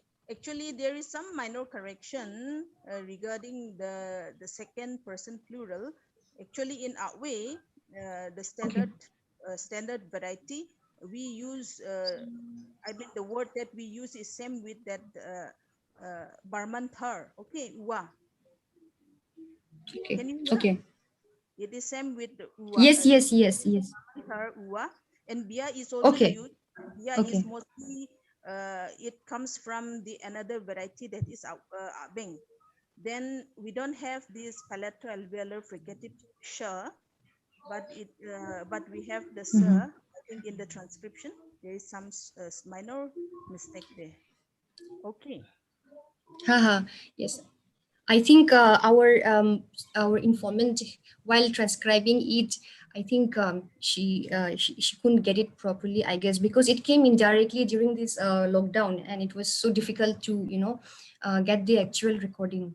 So yeah, I will take note of that. Thank you. Then it's okay. Is there no other? Okay. Then we can have now. Thank you, Monali. Now we get to have the fourth speaker. That is Shreya Chetia Iplu Shillong. Then the topic is dialect and the speech styles of the Naharkatia Taipake, a result of vowel lengthening. Shreya Chetia. Sir, am I audible? Yes. Shall I begin sharing my screen? Yeah, you please. Just a minute. Jen, please share her PPT. No. It's fixed. She will share from her end only. Okay.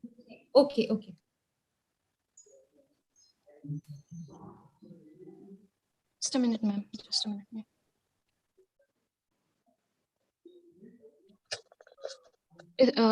Ma'am, is my screen visible? No.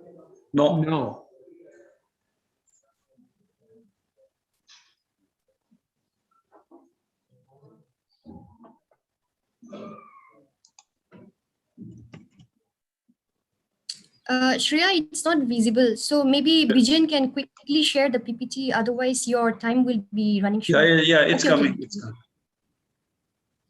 It's coming. Yeah, it's visible. Yeah. Yes. Thank you, ma'am. Good afternoon to everyone, respected professors, and to my peers. The topic of my presentation today is Taifake, a dialectal vagary between the speech styles of Naharkatia and Buridihi natives as a result of vowel lengthening. Let me begin by giving you a brief outline of the presentation. I shall begin by telling you about the current social linguistic status of Taifake, and then I'm going to speak about how Taifake fits into the rubric of the tonal languages of the world. Then we shall move on to the tones Taifake. I had done a pilot study upon it, and then I shall speak on the Namphake dialect as perceived by the villagers residing in the Borfakial village. Moving on, I shall speak about the vowel lengthening in the Namphake dialect, and then I shall try and draw some conclusions. So about Taifake language, the Taifake language is spoken in Assam, primarily in the Dibrugarh and Tinsukia districts, and in some hamlets in Arunachal Pradesh, and these villages are Sai and Changlang. It is a critically endangered language, and it is one of the 5 Thai varieties, the other 4 being Khamti, Aiton, Khamyang, and Turung. According to some estimation, there are approximately 2,000 Taifake native speakers, and this number was drawn up by Bradley in 2007. And the speakers are mostly bilingual. They are proficient in both Assamese and Taifake, and most of them can speak and can understand Singpho, but they are unable to converse in Singpho. So here are the demographics of the Taifake speakers in Assam. As you can see, the chart is dominated by Khamti speakers, which is denoted in blue. The Khamyang speakers. The Khamyang is a near extinct language. It is about to be extinct. The Phake speakers come second to the Khamti speakers in terms of numbers. As aforementioned, there are 11 Taifake villages. 8 of them are in Assam. They are Namphake, Borphake, Tipam, Dibong, numbers 1 and 2, Mulang, Manmomuk, and Pawoimuk. So here I have circled out the villages where the Taifake native speakers dwell. This is the Margarita subdivision.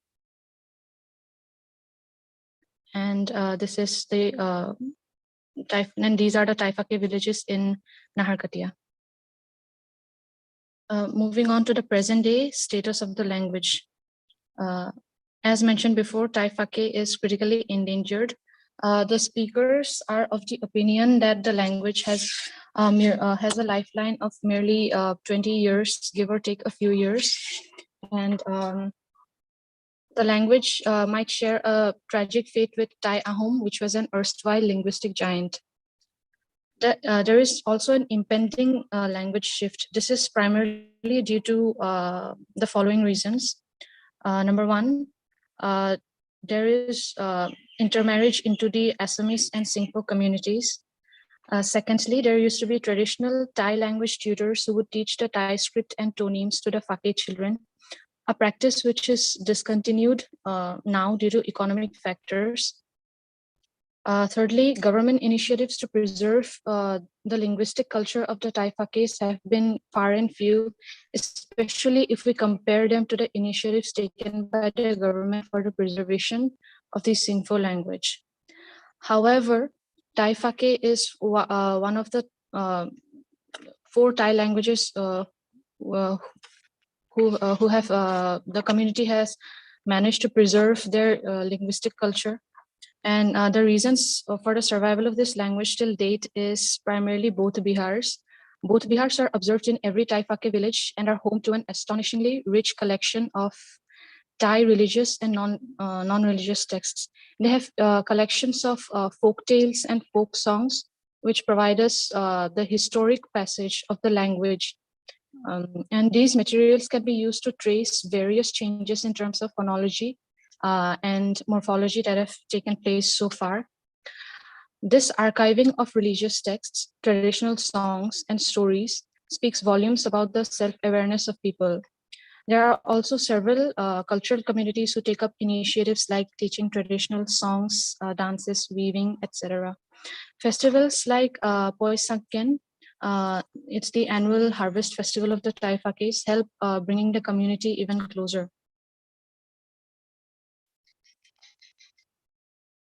Moving on to the tones in Taifake language. In Phake, each morpheme is specified for tone.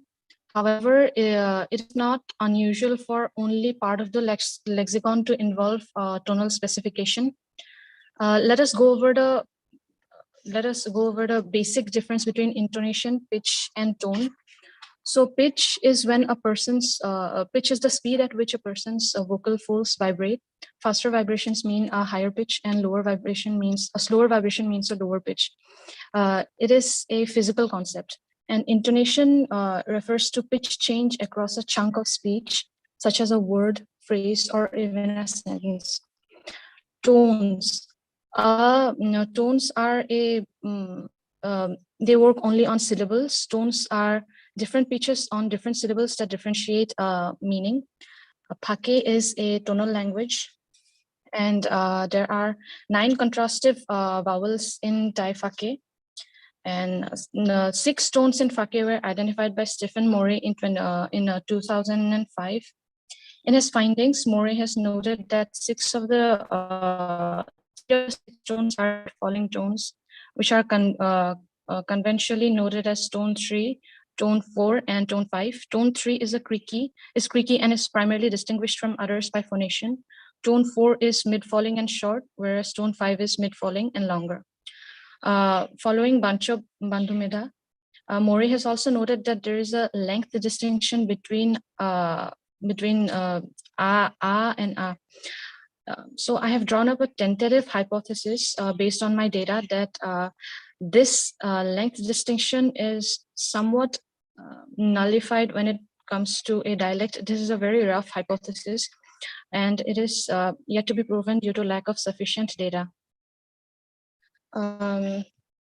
So in order to understand the tonal properties of this language, I did a pilot study and examined 16 minimal pairs specified for distinct tones. And the subjects were 2 males and 2 females, and they were aged between 38 and 52 years from the Molang village. It's in Margarita. They were recorded. The subjects were asked to pronounce target words using a fixed sentence frame of I said where IX said where X is the target word. To facilitate the subjects with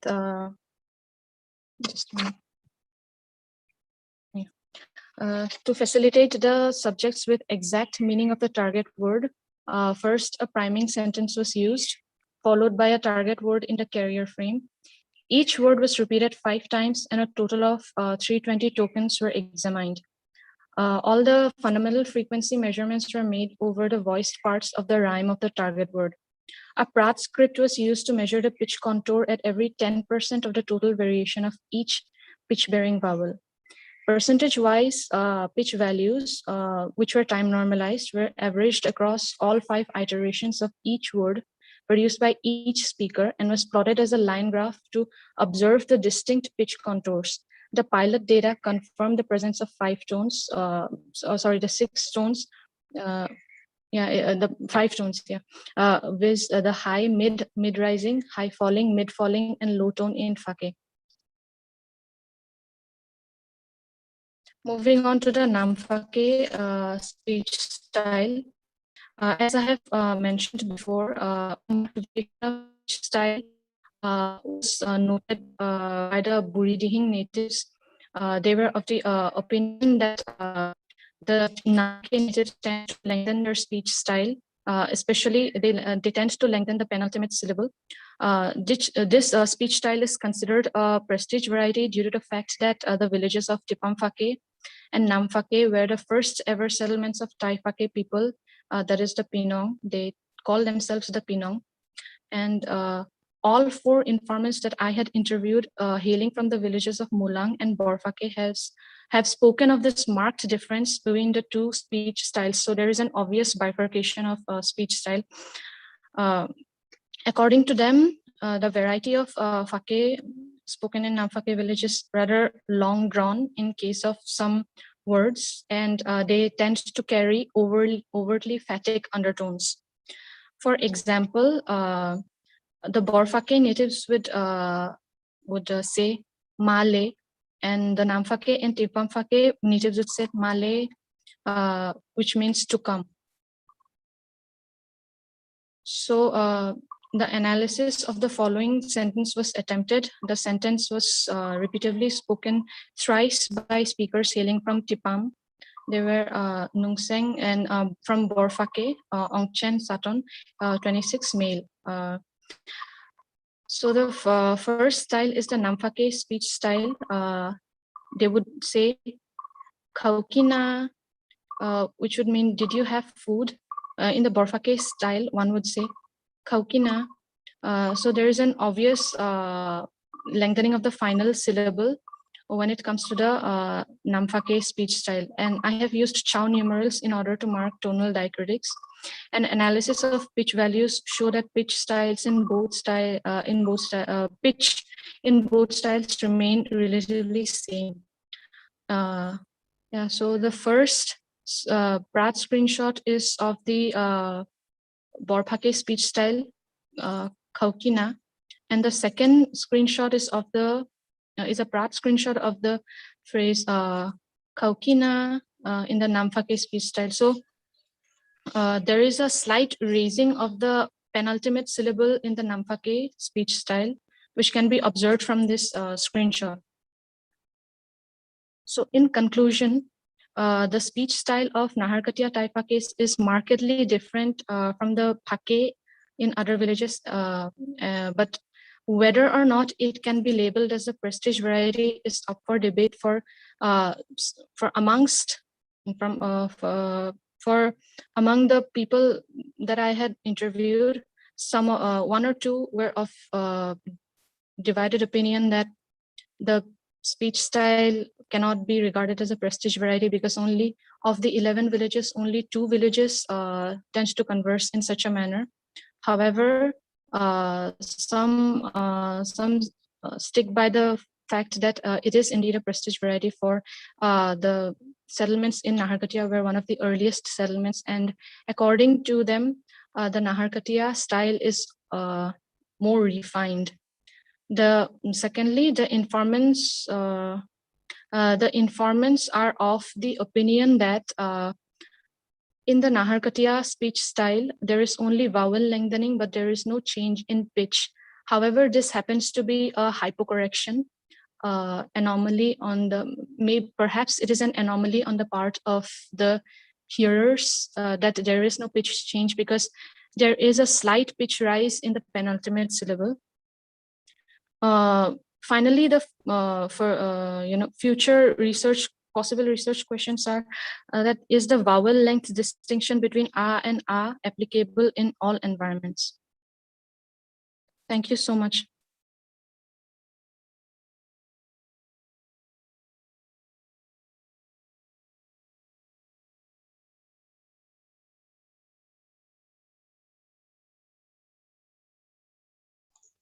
Sir, you are muted, sir.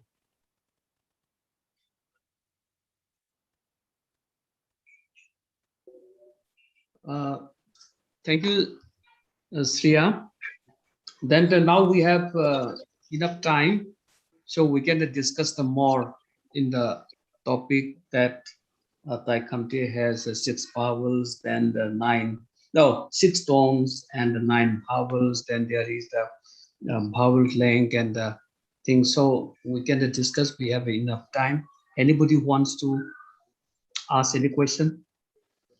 Yeah, we have one question in chat box, sir. I think Sriya can open and answer to it.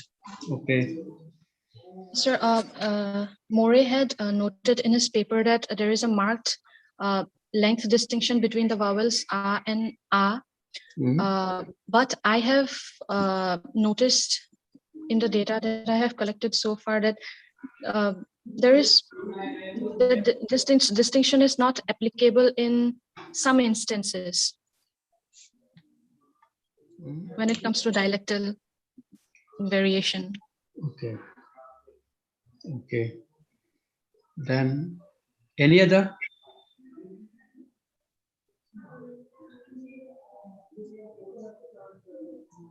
I don't have a direct question, but I have an observation, sir. Yes. Sriya, I think it may not be very appropriate to use the word subject for the language informant or language respondent. So in some some point in your slide, I think you address them as the subject. My apologies, sir. Yeah, I think that may not be very appropriate term for the language respondent and the informant. Yeah, that was my observation. Okay. Then any other?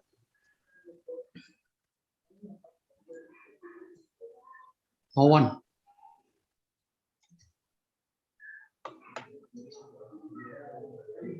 No one or any other?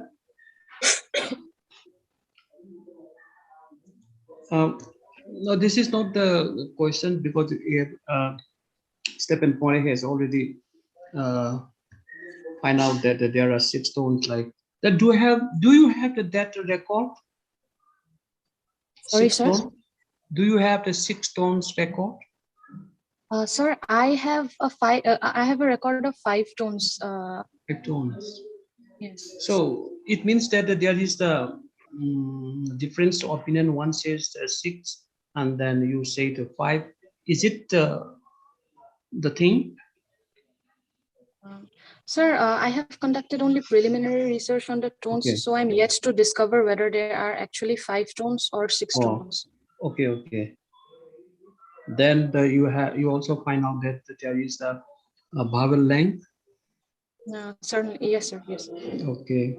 So what's the condition for having that vowel length? The vowel length, according to More, the vowel length, there's a lengthening of vowel when the syllable is followed by a final ma, na, or nga, like nasal vowels. Okay. But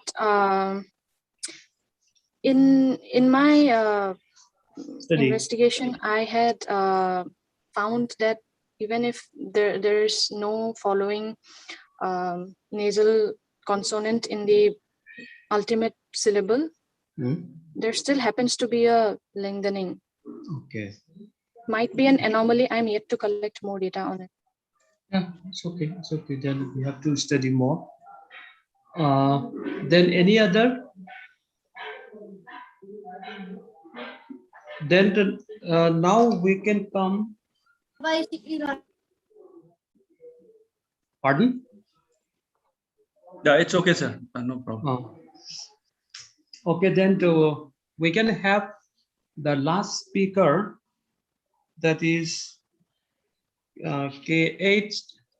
Tibeto-Burman, Assam University. The topic is a keynote on the term Burman. Hello, am I audible, sir? Yes, yes, yes, please. Shall I share my screen? Okay. Hello? Yes. Should I share my screen? No, we can see. Yeah. Oh, you are coming out, but please share your screen. Please share your screen. Okay. It's okay. Oh, yes, yes. Yes. Okay. So, good evening, everyone. My topic is on a keynote on the term Burman. It is one of the exonyms of Dimasa. So the term Burman, sorry, wait for a minute. It's creating something. Okay, the term Burman is an exonym name, whereas the term Dimasa is an endonym. In the state of Assam, excluding the autonomous district, they are constitutionally recognized as scheduled tribe in the name called Burman Sim Kachar, which is referred by Baines, 1990, page number 34. Presently, majority of Burmans are found in rural areas of undivided culture, including Hailakandi, Karimganj districts of Assam. They came to known as Burmans after they adopted the Brahmanical Hindu culture in the past. My slide is okay. This is the map where they are presently found, Burman speakers. So it is the most. Sorry. Can you make it louder? I think I have some technical problem. Can you hear me, sir? Yes, Now? yes. Now it's Okay. all right. Now So, it's all right. they are found in the most southern part of the Assam state, especially in these three districts: Kachar, Karimganj, Hailakandi, and yes, these three districts. So, language of Burmans. Burmans speak the Hawa dialect of Dimasa language. The word Hawa literally means plains in their language, whereas the Hasau, literally highland, speakers recognize a scheduled tribe under the hills category in the name called Dimasa Kachari. Thus, the Burman and Dimasa are constitutionally recognized as two different scheduled tribes of Assam. Their language comes under the Barish, also known as Bodogaro or Bodo Koj, section of Barik, also known as Sal or Bodo Konyan Jingpo, division of Tibeto-Burman language family. As per this is the Safer's classification. So some few dialectal variations I'm sharing here. So in Hawar, what is said, Satethema and Hashao Bashudima is the dragonfly. In Yakon, in Hawar, Yahon in Hasau, which means behind. Haju means hill in Hawar. Hasau means Hajik. Sorry, it's Hajik means hill in Hasau. And Horat, which means the ritual after the cremation of the dead person in Hawar, and in Hasau it is Maimutharba. Actually, the Hawar Horat is derivative term of Srat, Srat, which is a Indo-Aryan term. So, is the term Burman the second constitution of Tibeto-Burman? So I'm here some schematic chart here. The term Burman sounds similar like the second constitution of the constituent of the compound word Tibeto-Burman, but it does not have any semantic relation. So some scholars opine that it is related to their social memory, which claims their linkage in the Burman dynasty of Kamrupa state, the earliest historically recorded state in the region, mentioned by Bhattari, 2017, page number 17. Thus, this might be the reason for the preference of the term Burman as their title.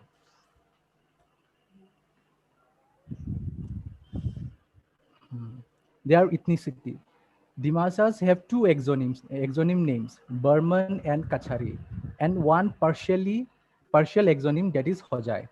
So Kachari, it is the exonym of Dimasa too, but it is some wider aspects. So you can see the gray circle is including the other cognate groups, including the Dimasas. So inside the Dimasas, there are two more groups. This is Burman and Hojai. Why I'm mentioning the Hojai as partially exonym? Because Hojai is the name of a patrilineal clan of Dimasas. Later, it became the name of the sect, which is the Hojai speakers are mostly spoken in Nogao and Hojai, present Hojai districts of Assam. So the term Kachari, their ethnicity, the term Kachari is the name given by the outsiders to ethnically similar groups of Mongolite origin. So as Endel in his book, The Kacharis, divided the Kachari race into two groups, northern and southern group. So in the northern group, they added Boro, Rabha, Mej, Dhimal, Koch, and so on. And in the southern group, they added Dimasas, Hojais, Lalung, Garos, Hajongs, Hiltipras, these all the southern groups. Also, he added the Morans and Chutias in Upper Assam Kachari race. He asserted in his book that these two languages, Morans and Chutias, are closely akin to the Kachari race, but apparently dying out rapidly. Their language is apparently dying out rapidly. Though Burmans are not mentioned in the above table, but the Dimasa of North Kachar Hills comes under southern group of Kachari race. So it implies that the Dimasa speakers of Kachar, that is Burmans, also come under this fold. So here you can see that the Burmans are the Dimasa tribe, which comprises the Gotro and Varna. This is the Hindu elements of which they got after the Hinduization process. So here I'm sharing it. In their Hinduization process, Burmans considered when Brahmins proclaimed them as Kshatriya Varna in olden days. Brahmins also had formed the Gotro for them. So here, the Varna, we can say that the meaning of Varna, we can say that here like at the caste, the Kshatriya caste. And here I'm written this little deeper meaning of Varna. The word Varna, which means light or color in the language of the Rig Veda, is used in the later Vedic and subsequent discourse for each of the four cosmogonic human types whose properties are attributed also to gods, animal, plants, and other things, shared by Marriott 2004. The term Gotro is considered to be the equivalent to lineage. It broadly refers to the people who are descendants in an unbroken male line from a common male ancestors of patrilineal clan. Each Shampong, the tribal patrilineage of Burman, also have Gotro, Hindu lineage. Some examples are given in the below table in the next slide. So these are the Shampongs. The Shampong is a tribal patrilineage. So, and in the blue column, you can see that these are the Gotro Hindu lineage. So Bathari have the Hindu lineage name Bharat Poitro, Hasnusha, Biagro, Hojai, Savarno, Kharigapsa, Krishnatrayan, Kempraisa, Sandilyo, and so on. So it is now the emergence of Burman. So during the reign of Kachari king, their capital was shifted from the Maibang to Khashpur, the last capital, Kachari capital, about the year 1750, mentioned by Bordoloi in 1984. Members of the royal family and large number of nobility moved to the plains of Kachar, mentioned by Barpujari. In 1790, their last two princes, Raja Krishnachandra and his brother Govindrachandra, made public profession of Brahminism, hence designated them by the Brahmins as Kshatriya. Andels, mentioned by Andels in 1911 in his book. So later, the Dimasa subjects also followed the examples of their prince. The conventional form of Hinduization process among them was started. From a Hindu title called Burman, and were proclaimed as Kshatriya Varna by Brahmins and allowed them to put the sacred threads, that is sacred threads, also known as Janoi, mentioned by Barpujari in 1997. So septs and sects. Despite they have adopted the Hindu lineage, that is Gotro, and prefer more to write the Kshatriya Varna title, that is Burman, as their surname, but still they strongly follow their own tribal septs, matrilineage and patrilineage, especially in solemnizing the marriages. Thus, Burman form themselves into an intermediary sect of people with their own sets of beliefs and practices. So here you can see that they have, normally Dimasas has only two septs, but the Burmans have three septs: matrilineage, patrilineage. So matrilineage is Julu in Dimasa, patrilineage is Shampong in Dimasa, and they have also the Hindu patrilineage, or which we said Gotro, in SEPS column. So in blue row, you can see that this is the tribal elements, and in the, you can see the coffee color row, you can see that Hindu elements.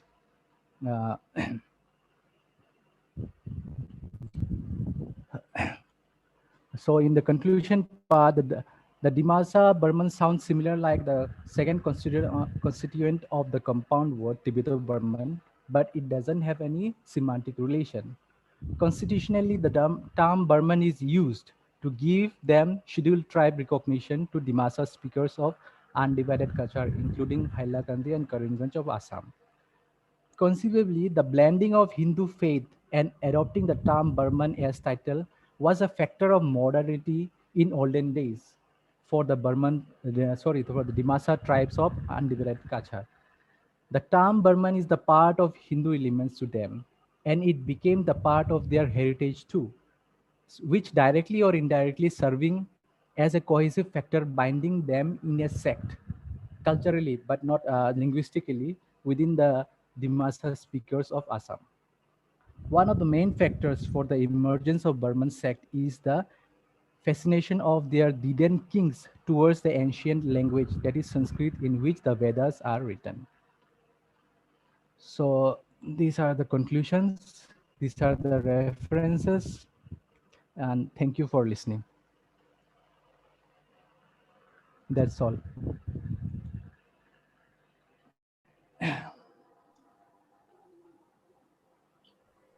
Sir, you are muted, sir.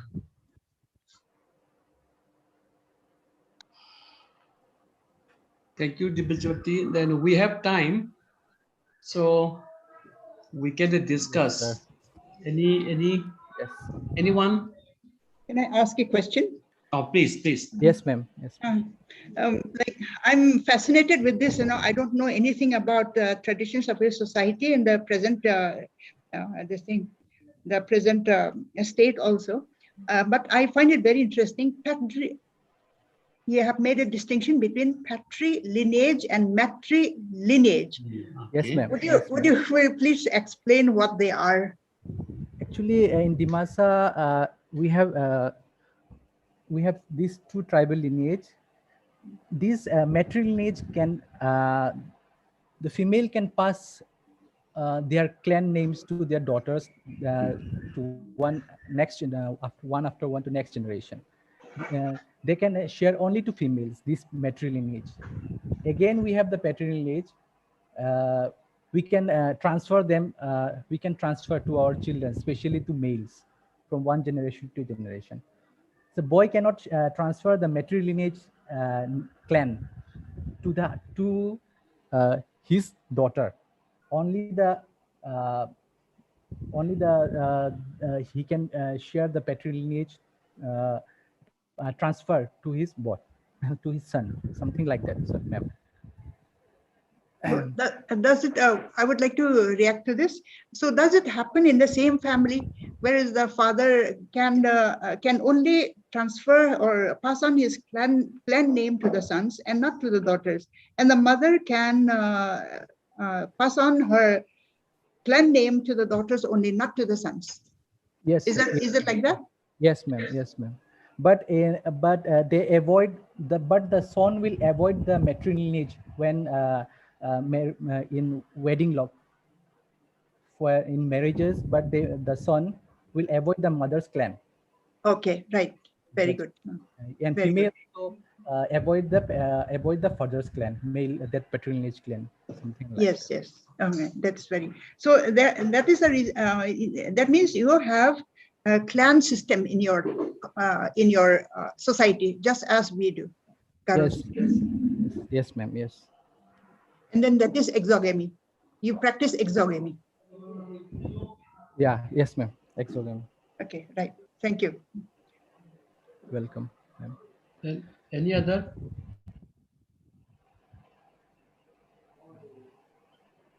Any? I would like to ask one question to Dibajoti, sir. It's quite related with our joint paper. So yes. I wanted to, since many questions are clarified through your paper as well. So I just wanted to know on the, social attitude of the Dimasas of the Barak Valley.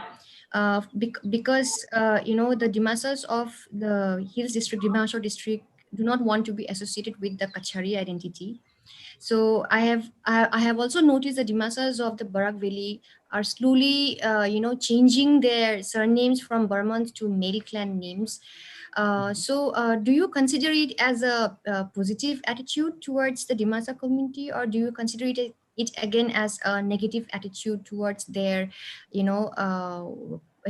glorious heritage? So where do you look? What is the direction of the Dimasa youth going into? Actually, what to say? I won't say that writing their patrilineage, clan name or matrilineage, it's a negative thing, right? Writing the clan name is one of the cohesive factor. It is only the one of the cohesive factor remain within the Dimasas.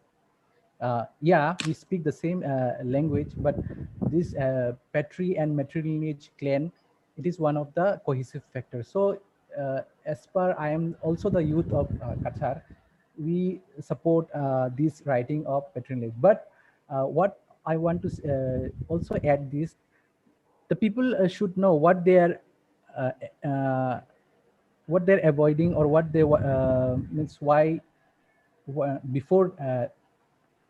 Instead of writing the Burman, they're writing clan, so they know what is the Burman thing uh, related, because you should know the things properly before you change anything. So people should know the things clearly. What is this Burman? What is this Gotro? And they should know the history behind that too before changing anything. That's what I want to say now, right for now. So are you considering it as an identity crisis because they want to give up the Burman identity because it is a misnomer term and it confuses their identity when they want to address themselves as Dimasa? Or do you consider it as cultural and linguistic loyalty for which they want to stick to the clan names? So is it both-sided, or how do you want to look at it? About identity crisis, yeah, I have some experience in my childhood like that. I write Burman. When I asked to the elders why we write Burman, they don't have the proper answer. Just they say that, yeah, the kings has given to us and we are writing it, or something. We are following the ancestral trend, but they don't have the proper answer. So, but what is the root behind it? So in my childhood, when people, my friends ask me, so you might came from somewhere Burma, that's why you are writing the Burman. So it's creating some kind of identity crisis too, writing Burman.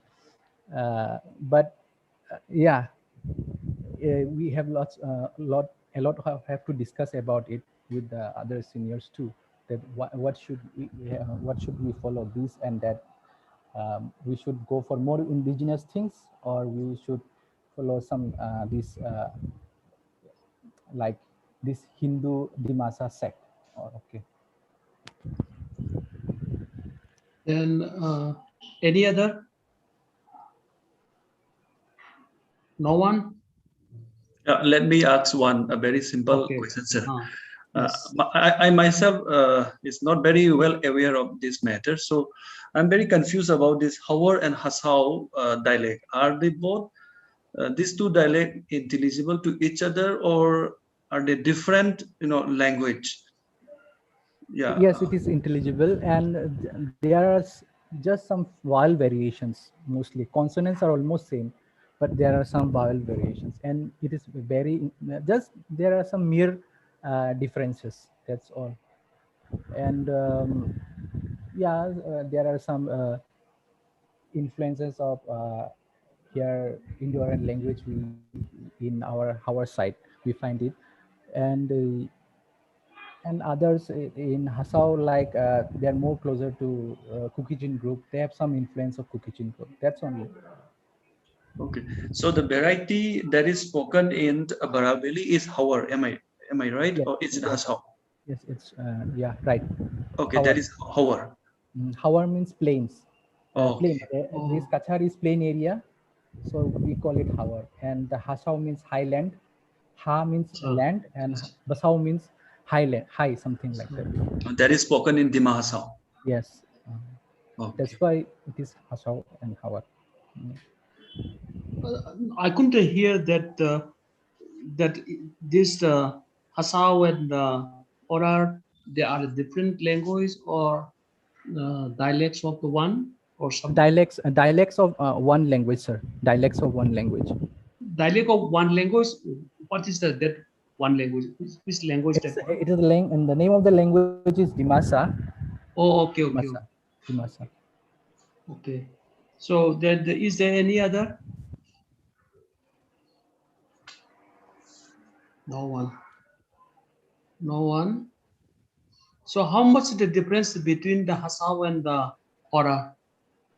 In percentage wise, how much will be? So that is in the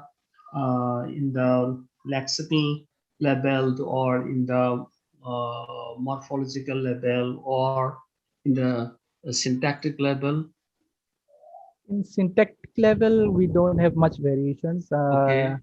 In morphology, yeah, in some morphological, morphophonemics, some variation is there. Okay, then in the Because of lexical, some vowel harmony and like that. Okay. In the lexical level? Lexical level, there is, but very rare. It means very less. That's also.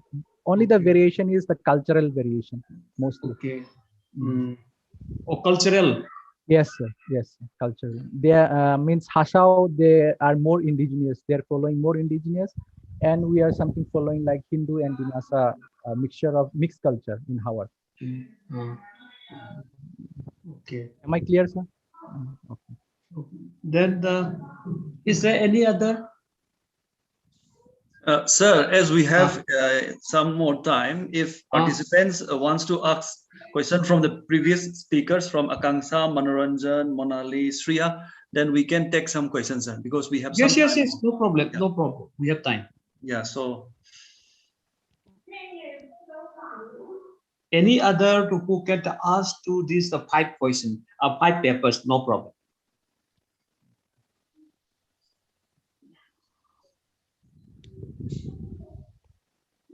Any? Is Akansha still in the Zoom room? Okay. There was some question during her talk, but because of the time limitation, she was not able to answer to those questions. If she's here, then she can give some comments or answer to those questions. Yes. No problem. Bijan, there is a question in YouTube live. So okay, I think the question addresses Dibyajyoti. It's saying it's by Mark Gonme. Is the term Burman related to Dev Burma of Tripura? Dev Burma. Okay. Actually, I think Burman we got it when in the Hinduization process. If the Dev Burma also got in the Hinduization processes, then yes, some relation is there, like especially because of the Hinduization process. Dev Burman and Burma. It is not an our what to say Tibeto-Burman word root. It is an Indo-Aryan word root. Both the Burman and Dev Burman. That's thing.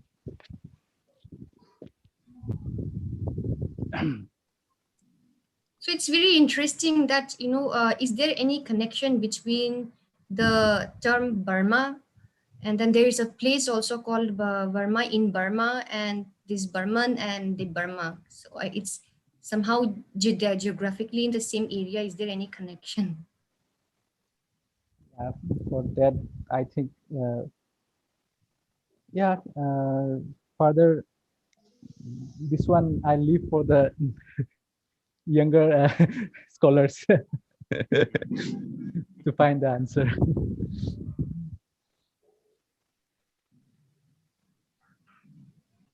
Bijan, is there any other? I don't think so, sir. There's no any new question in the chat box. Okay. No one is coming in also. But we have. Dhiren Singha has unmuted. I think he has a question. Okay. Sir, I have a question to Shreya. That is Tai Fake. Oh, okay. Shreya. Just I want to know that this length. Vowel length. Length is very frequently, seen in her data. But whether my point is that this length, is there any length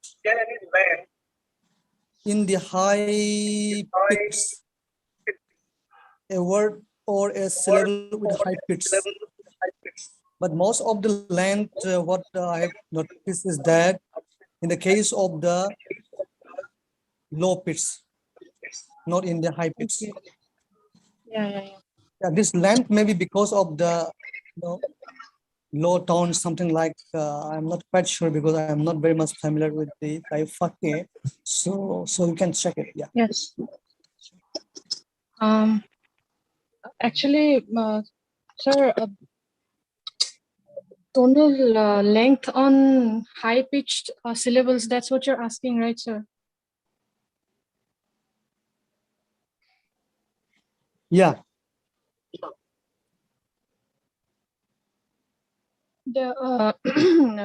Some at times it has come to my notice that high-pitched sounds also the hearers, they tend to perceive these high-pitched sounds as longer. I have mentioned it in my presentation that this is often because of hypocorrection. So I think that area is open for some more theoretical work. I'm not sure about it yet. It's just a tentative hypothesis of mine.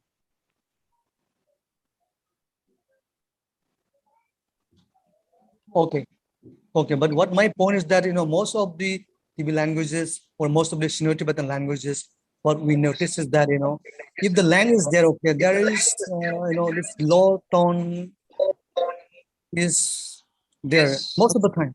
I'm not saying that, most of the, this language, what we find is that if there is land, then okay, there must be accompany the low tone, or okay, vice versa, maybe because of low tone, it may be land, something like. You please check carefully. That's all. Yes, sir. Then, if I may comment, Yashwanta sir, can I comment? This is Priyanka. Yes, please. Yes, please. Yes, that's a very nice point. Across several languages, low tones are usually associated.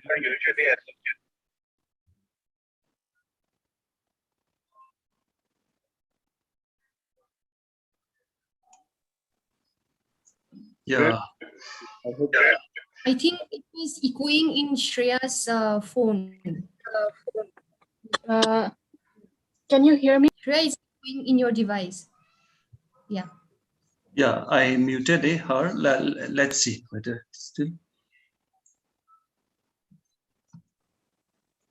I think the Priyanku is giving lecture comments. Priyanku, can please. I think, yeah, he can. No, I was commenting on Dhiren's point. Because it has been seen that, as Dhiren has rightly pointed out, usually it is a phonetic feature associated with low tones, that low tones are usually seen to be longer than the high tones, let's say. Okay. Okay. Then Bijan, is there any other? Sir, I have a doubt actually. Can I address it to Priyanku, sir? Yes, sir, please. Is it because the fundamental frequency is inversely related to vowel duration that this happens, sir? Yes, but there is no maybe you can mute your. Yeah, Shreya, please mute yourself. Yes. Yeah, so I don't know if there is a I don't see any literature which talks about that they're inversely proportionate, but usually it is seen as a phonetic property. But I don't know if there is a systematically any literature has mentioned that there is an inverse relationship. For example, sometimes we have noticed that in Mizo, the high tone is actually much longer than several other tones, which is again counterintuitive.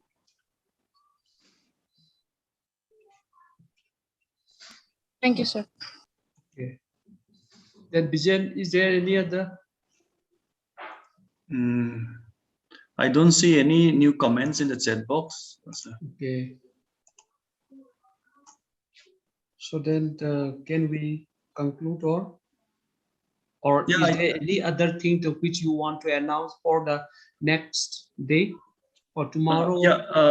Yes, before we wind up, sir, I have an announcement that after this session, we have one more session for today. The last one, this is a plenary talk by Professor Scott Delancey at 7:30. Okay. For this plenary talk, Professor Dhiren Singha will be the chairperson. So I request all the participants to kindly join us again at 7:30 for the Professor Scott Delancey talk. Okay. So as the chairperson of this session, and I want to thank all the paper readers and other participants who participated in the questioning or seeking the comments, and the other persons who are listening, because today this is the theme is the ethnolinguistics and the cultural studies. Then in these 5 papers we have to discuss the ethnolinguistics and the cultural of the small communities of northeastern India, that is northeast India. So these are very small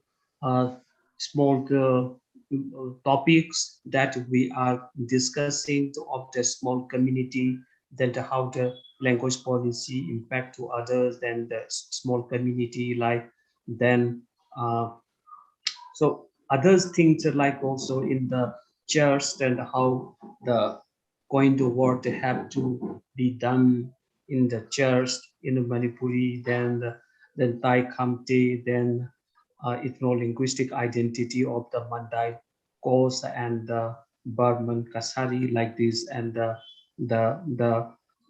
another one, the last one, that is the keynote on the Burman. Then the questions are also very pointed and very sharp also, and the paper readers also answer in a very nice and way. So once again, I thanked all the paper readers and the other participants, and I thank the organizers of this TiBLANEI for making to me as a chairperson of one of the session. So I thank the organizers and the others. Thank you very much. Okay, thank you, sir. Before we wind up, let me express my word of thanks to Professor C.H. Yaswanta Singh. Sir, thank you very much for accepting our invitation to chair this session. You have conducted very smoothly, and I would like to thank all the paper presenters, Kangsam Mishra, Manoranjan Oinam, Monali Longmailai, and Devjani Roy Chaudhary, Sriya Setia, and Tibeto-Burman. Thank you very much for presenting such a wonderful and interesting papers. We have learned so many things from your research work. And yes, with this note, I think we can wind up this session. And as I mentioned already, also we are going to meet again at 7:30. So it is a request to all the participants to kindly log in before 15 minutes ahead of the scheduled time of Professor Scott Delancey. So see you all again. Thank you very much. Thank you all.